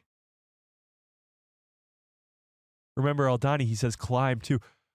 Oh my God. Manifesto. Thank you, Manifesto. I'm loving this theory right now. Nemec's manifesto that they focused so much on season 1, which I didn't really know why, is what reprograms K2. And that's why Cassian and K2 are such best friends. I was just talking about, not that long ago, how much Nemec was such a cool character and how I want so much more of him, but he really is just going to be K2? This is insane. But K2 and Nemec have wildly different personalities. That's true, but we're not talking about Nemec physically being K2. We're just talking about K2 joining the rebellion and being a rebel is because of the manifesto that Andor has being almost relayed to the droid. That would be pretty awesome. That would give way more meaning to the characters that we see in Rogue One, in their connection and their friendship. That would be insane. Give so much more backstory to their relationship, at least. Yeah. Star Wars Santa's still on the B2 becomes K2 theory. I don't like that theory anymore, just solely because they're not the same personality at all. And in that scenario, you'd be just transferring one droid over to the next. Yeah.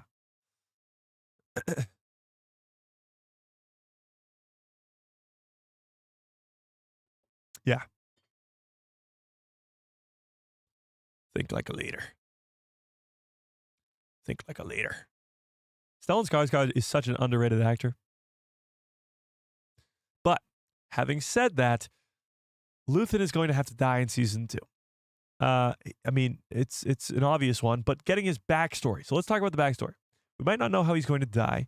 It'll probably be some heroic end, but let's talk about his backstory. What the hell is the backstory of a guy who owns a gallery on Coruscant. By the way, you have to be pretty rich to own a gallery on Coruscant of ancient artifacts from all across the galaxy of Naboo, with Gungan's shields to even Padme Amidala's head helmet thing. Where is it? Emergency broadcast, if you can hear me! We're not who we were.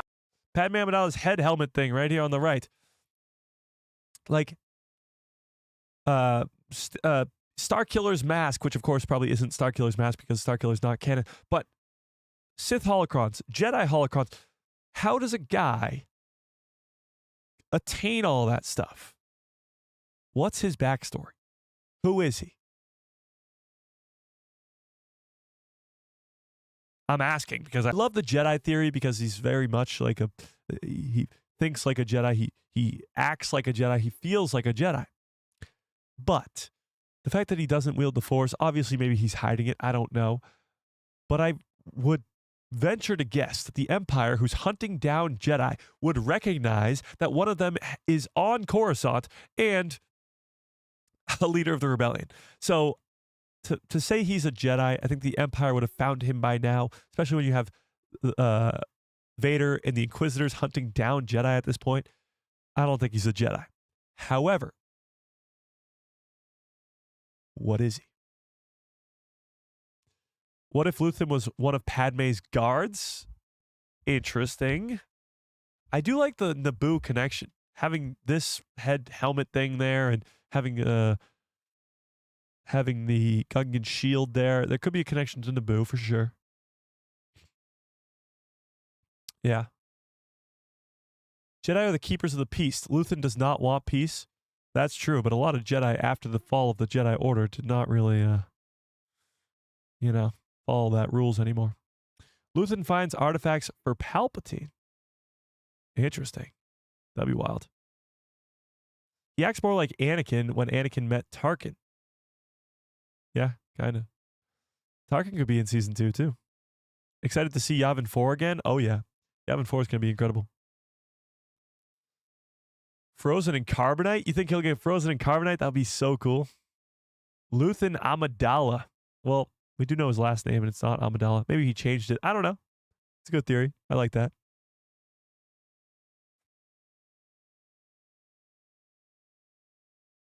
Honestly, I don't think that's it. I think it's a similar one for sure. Disney puts these things in simply as a visual nod to past works. Most times, it's not the exact thing. Okay, but something as specific as this, as Padme Amidala's head helmet, like there's no denying that this is that. It obviously is. And it's really a one-of-a-kind item. Like, yes, there's probably hundreds, if not thousands, of holocrons in the galaxy, Jedi and Sith alike. A Gungan shield, there's probably thousands of those ever created. Mandalorian armor, that's a little bit more rare. The Twi'lek stuff, I'm sure there's more of those, but even still, this is a one-of-a-kind item. This is a helmet for the Queen of Naboo, specifically Padme Amidala. That's a very weird item to have. Very weird. Yeah. Rogue One had the ghost ship. That's true. They also have Chopper in it. But I don't really know the connection there. Obviously it does. They're part of the rebellion. I'm all over Tarkin being in season 2. But there's the lawsuit thing that might not happen. I don't really know. That lawsuit thing didn't really sort of materialize into anything. I don't know. Should we pull that up? Do you guys think Tarkin will be in season 2? We don't have a poll up right now. Let's do it. Do you think Tarkin will be in season 2? Now, obviously we know that Krennic will be in season 2. We know the Death Star will be in season 2, but it begs the question, will characters like Palpatine, which I think is the most likely, Palpatine, Darth Vader, Tarkin, will those types of characters be in the second season of Andor? I don't know. You guys tell me. The lawsuit is ongoing. That's true, but I don't think they're going to win. Like, the lawsuit is not from Peter Cushing's estate. It's not from his family. It's from some random guy who was his friend, and he's just trying to make some money. So I really don't think it's going to pan out to be anything. And if Tarkin's going to be in Andor Season 2, he's going to be in Andor Season 2, and this lawsuit's not going to change that. Yeah. I think Luthen may have crossed paths with Palpatine before when he was younger, maybe on Naboo. That would be wild. That'd be so cool. Is Jason Syndulla flying the Ghost in Rise of Skywalker? We have no idea. The fact that the Ghost just shows up in random places, like on Yavin 4 in Rogue One and in The Rise of Skywalker, it's pretty wild. Like, it begs the question, yes, who was flying it at the time and all that other stuff. Could be Jason Syndulla. We have no idea. Again, Ahsoka Season 2 might give some input into what that is. I'm also calling that Cyril is going to kill Dedra in a crime of passion. Oh my God, Andrew. I like that theory quite a bit, actually. I think Cyril and Dedra's arc is going to be very interesting because we don't see much of them in the trailers for the show. They're focusing on the big stuff, like the Krennic of it all in the K2 and the Gorman Massacre. But they're not really focusing on the side-ish characters like the Bixes, the Brazoses, the Dedras, the Cyrils, the characters that are likely to die in this second season. Yeah, for sure. Rose with a very generous $2 holla. I appreciate that. Rose says, give us a Tarkin talking to Leia impression. I can do that. I can do that. Tarkin and Leia in A New Hope. Do you have a better target? A military target? Tarkin, I should have expected to find you holding Vader's lead. What do you guys notice about this scene? Can anybody answer me in the chat what I'm trying to think of here? What do you hear in this scene that is very out of place? That's your hint. That's the hint, chat. What do you hear? Governor Tarkin, I should have expected to find you holding Vader's leash. I recognized your foul stench when I was brought on board. Charming to the last. You don't know how hard I found it signing the order to terminate your life. I'm surprised you had the courage to take the responsibility yourself. Princess Leia, before your execution... Anybody catch it? Oh my God, you all caught it. Okay, yes, it's her voice. What's up with that? It's the one and only scene where Leia has a British accent. Now, she has actually talked about this before, Carrie Fisher, in interviews, where she revealed what sort of happened. George behind the scenes is telling her to sort of to do that, but it's very, very weird. I've watched this movie hundreds of times, maybe not hundreds of times. I've watched this movie a lot of times, okay? Never once did I notice this until I saw the interview with Carrie Fisher as she explains it. But, like, how did this get past everybody? Like, she's literally talking in a British accent, and she never does for the rest of the entire trilogy. It's wild. Okay, but let's get to the good stuff here. No, Alderaan is peace, but we have no weapons. You can't. It's already gone. You prefer another target, a military target? Then name the system. No, Alderaan is peace, but we have no weapons. You can't. You would prefer another target, a military target? You would prefer another target, a military target? Name the system. Then name the system. I like Target. I grow tired of asking this, so it'll be the last time. I grow tired of asking this. This will be the last time. Where is the rebel base? Where is the rebel base? Where is the rebel base? That's awesome. I appreciate it, Rose. I really, really do. I really, really do.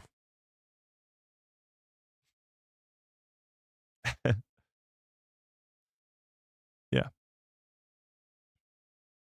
She's mocking his British accent. I don't know about that. Where? I love the where. Okay. Where were we? I don't even know. Oh, we got to get to that for sure.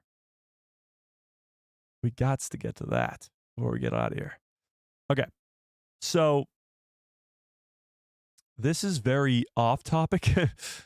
It's Star Wars related, but it's pretty off topic. So let's talk about this for a second. Well, before we get to that, let's talk about this first. So this is pretty cool. It's very strange, honestly. But The Force Awakens was the 5th highest grossing film of all time. It was just passed. Did you guys see this? Does anybody know? Tell me in the chat what movie passed The Force Awakens as the 5th highest grossing film of all time.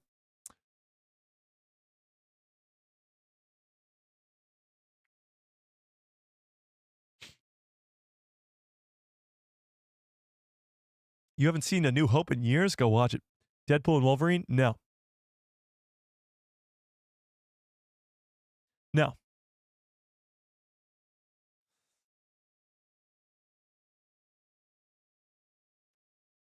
I'm going to be shocked if any of you can actually guess this.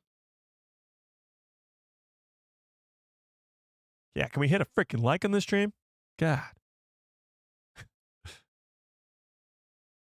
Barbie? No. Rise of Skywalker? No. The Last Jedi? No. It's not another Star Wars movie. It's not another Star Wars movie. It's the highest grossing films of all time. All films. The Force Awakens was at 5. I think like Avatar's at 1, Endgame's at 2, or vice versa. Inside Out 2? No. No. The one that just won all the awards? I don't think so. It is a movie by the name of, I don't even know how to pronounce that. Naza 2. Naza 2.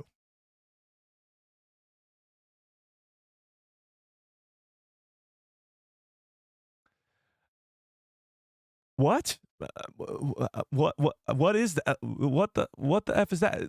What? I never even heard of this. What is this? It's the 5th most. It's the fifth highest grossing film of all time. I never even heard of it.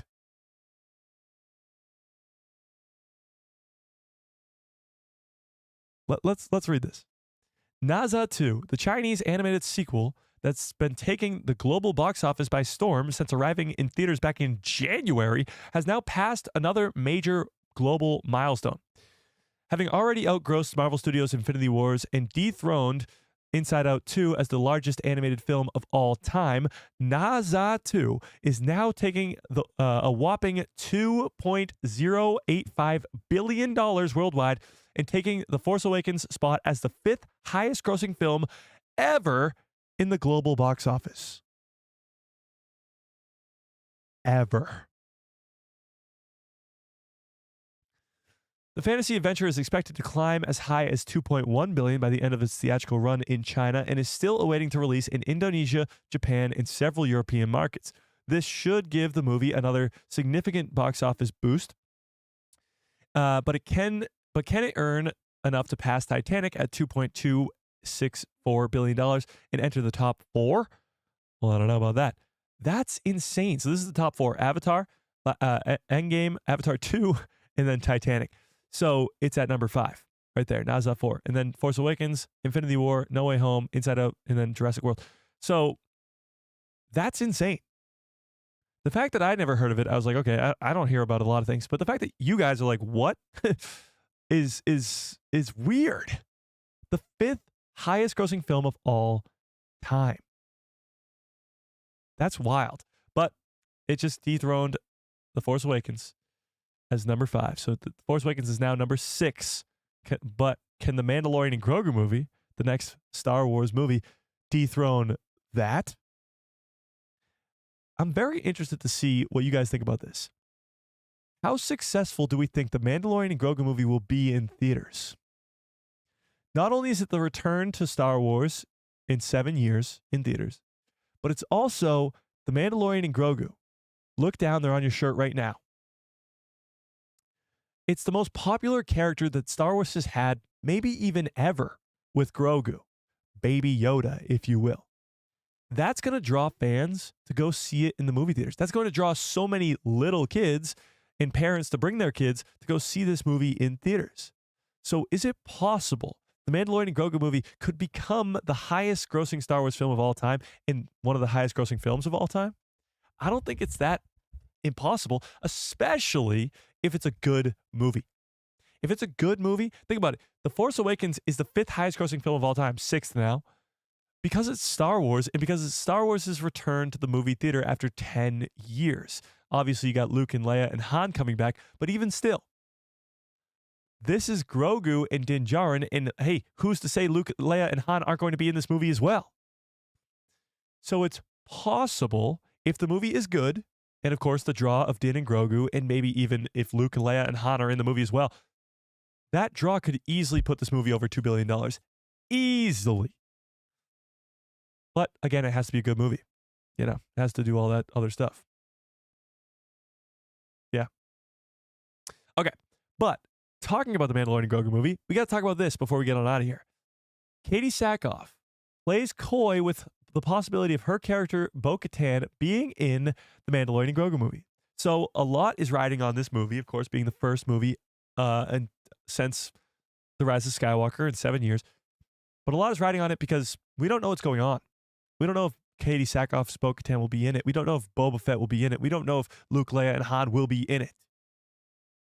Well, let's talk about this. Mandalorian star Katie Sackhoff has addressed the role of Bo-Katan in the Mandalorian and Grogu movie. The first Star Wars movie since 2019 is set to debut in theaters on May 22nd, 2026. More details about the film are being kept under wraps while Pedro Pascal is expected to return as Din Djarin. Other members of the cast include Sigourney Weaver, of course, Jeremy Allen White, who's voicing Stinky the Hut, and Johnny Coyne, who's the guy from Mando Season 3, who's one of the Shadow Council members. Yeah. Bo-Katan Kryze has not made her debut, make her debut in The Mandalorian until Season 2 in 2020. But she has since been a staple, taking over control of the Darksaber from Din Djarin in Season 3 during a recent panel at Indiana Comic-Con attended by Collider's Maggie Lovitz. Sackhoff was asked if she had to put the armor back on recently to suit up for the Mandalorian and Grogu movie, and she had a sly response as the answer, as she says, "I have not been in the armor in 2025. Now, this answer does not answer the question, because the Mandalorian and Grogu movie, as it says right here, ended filming in 2024. So I think this is her playing coy. I think this is a very easy answer here. Bo-Katan's going to be in the Mandalorian and Grogu movie. Like, she's such a main part of Mando Season 3 that I don't see any world where she's not going to be in the movie, even if it's a small part. But even still, this answer of "I've not been in the armor in 2025" is her just playing coy with the idea that, yes, 2025 she hasn't been in the armor, but 2024 she was. So, I mean, tell me in the chat, do you think Bo-Katan will be in this series? Yes or no? Because I think this movie, because I think it's a no-brainer. I mean, obviously she's going to be in it, but this is her just playing around with the fandom by saying she's not been in the armor in 2025, but she probably was in 2024. But tell me in the chat, do you think she'll be in the movie? I'm most looking forward to the return of Hugh Wang, to be honest. Well, I don't think he'll be in the movie, but he will be in Ahsoka Season 2. Yeah. After those comments, yeah, I think she'll be in the movie. Agreed. Boba will be in there too. I agree with that as well. Yeah, I think it'll be in there. For sure. Okay, let me end this poll.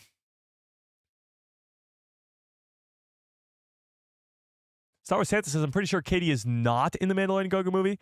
Santa, I don't know about that. By the way, do you think Tarkin will be in Andor Season 2? 72% of you say yes. There you go. She took the spotlight in Season 3. She definitely became one of the main characters in Season 3. That's for sure. Yeah. I don't know. Okay. But with that being said, we got a lot to look forward to. We are 1 month away from Star Wars Celebration, which is absolutely insane. We are 35 days away from Andor Season 2, which is so damn cool.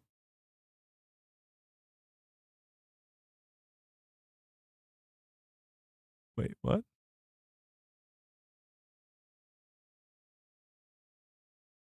What is this, Chad?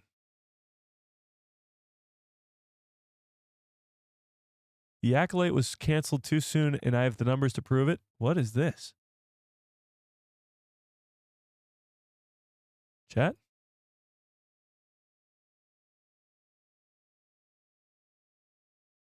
Hang on, we got to read this. The Acolyte was canceled too soon, and the numbers prove it. If that's not a title. If that's not a title. Holy crap. Ian, it was your birthday yesterday? Can we get some happy birthdays to Ian in the chat, please? Okay. Well, let's read this. The cancellation of The Acolyte by Lucasfilm has left many questioning the studio's handling of Star Wars projects. The series, set during the High Republic era, aimed to expand the franchise beyond the Skywalker saga. Despite facing pre-release backlash from online critics going into the premiere with a 13% on Rotten Tomatoes, The Acolyte pulled in 11.1 million views in its first 5 days on Disney+. That number outperformed Daredevil Born Again, which debuted on a 7.5 million views in its first 5 days, yet still has already secured a second season, Daredevil Born Again, that is.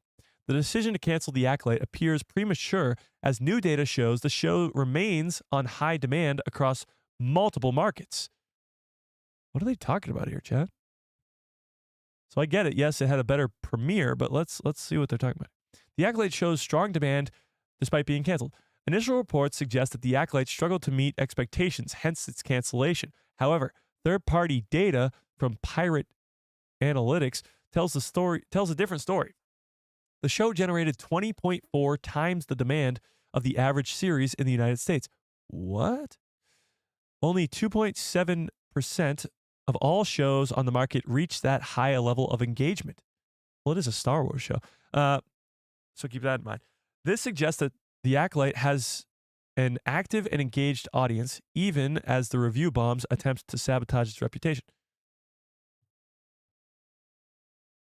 Whoa.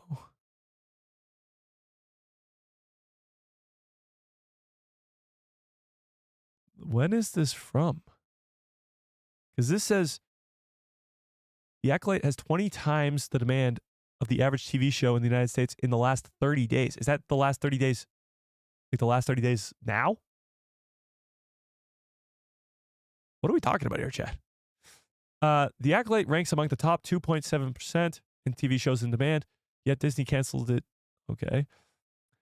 Beyond the US, the series performed well in key international markets, including UK, Canada, and Australia. Pirate Analytics, noted that while the demand slightly dipped after the release, the overall engagement remained strong.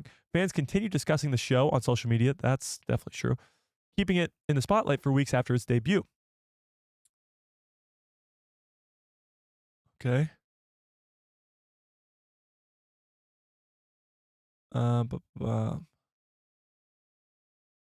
Streaming success is not just the first few days of viewership. Shows with high engagement often gain traction over time. The Acolyte has a strong social media presence and a dedicated fan community. That's very true. Indicating that it could have grown with a right marketing and continued support. If Lucasfilm had invested in building the show's momentum, it could have been a long-term success, even more than 2 seasons. Instead, executives appeared to have based their decision on a short-term number rather than the audience's retention and demand. Interesting. That's crazy. Obviously, I still like The Acolyte and go back and watch it every once in a while, just bits and pieces. And I know a lot of you guys do as well. But to see numbers like this is pretty wild. Obviously, Star Wars shows are more popular than other shows, but to have it be in the top 2.7%, having 20 times more demand than the average show, pretty damn wild. That's crazy. I did not expect that today, but there you have it. That's wild. That's crazy. Yeah, I mean, I absolutely love The Acolyte. I know that a lot of you either do or don't, but to not get a second season of that, to not get the story extended, even if there's way worse shows that get second seasons. Not to say that any of the Star Wars shows that got second seasons are worse, but it's crazy. Yeah. The Multiverse is Broken says, on social media, the discussion is people hating on it. It's not much positivity at all. Now, not really. I mean, now the majority of people who were hating on the show have sort of just stopped. They've gotten over it, let's say, and they've just stopped talking about it. The majority of the conversation now is more positive because it's people who want more and are talking about it positively. I think what Star Wars is going to find is with every project, much like Andor Season 2, which is on its way, it's going to be met with the hatred that the Star Wars fandom is just consistently given out. And that's not going to change. I don't think there's a solve or a solution, I should say, for that. I think the Star Wars fandom, in a way, is broken and it will continue to be broken. I just don't know how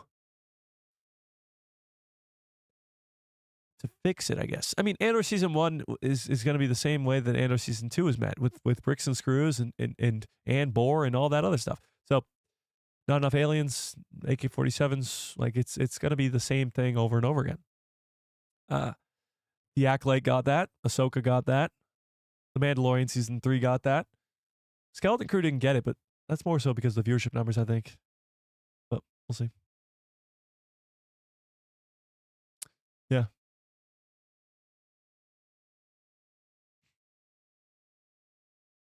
I call BS on that article. There's no interpretation of the Nielsen ratings that can rationalize this. The Acolyte's a failure. What markets want that? Well, again, it still performed better than Andor and Skeleton Crew. And yet, I don't know. The Acolyte is a show that almost had the same number of views as Ahsoka's premiere did, and Ahsoka's a legacy character, with a handful of other legacy characters involved in that show as well. This is a show of brand new characters. It's still no argument that it's not an unfinished story that should get a second season. Yeah. Okay, but I did not expect to be talking about the Acolyte at all today. That sort of I don't know. Yeah. I have no idea.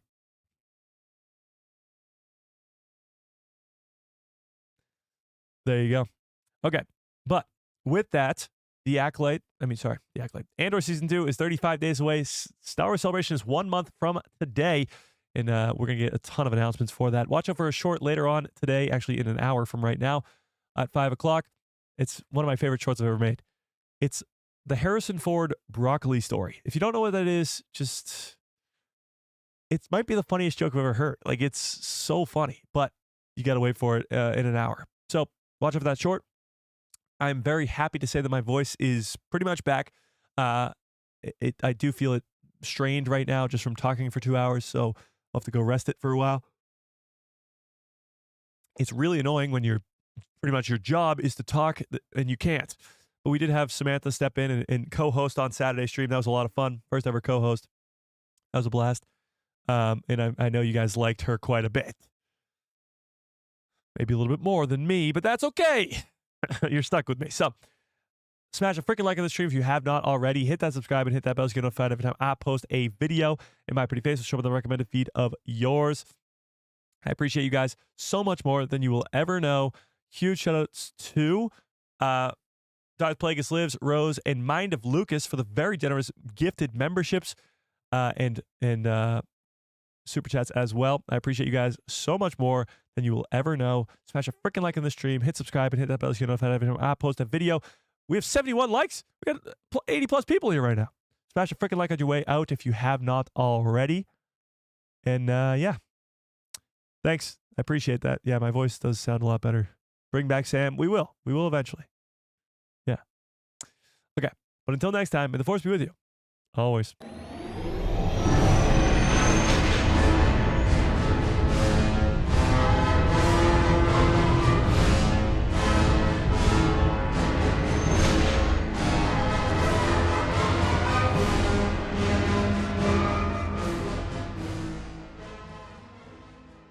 Oh, yeah. What a great stream. What a great show.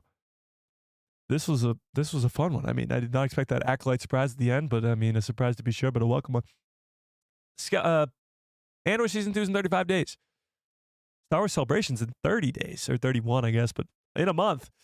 And it's going to be absolute insane time with the time difference and, of course, all the crazy announcements. But until then, I hope you have a great rest of your evening, great rest of your lives. I appreciate that, Ian. And good night, everybody.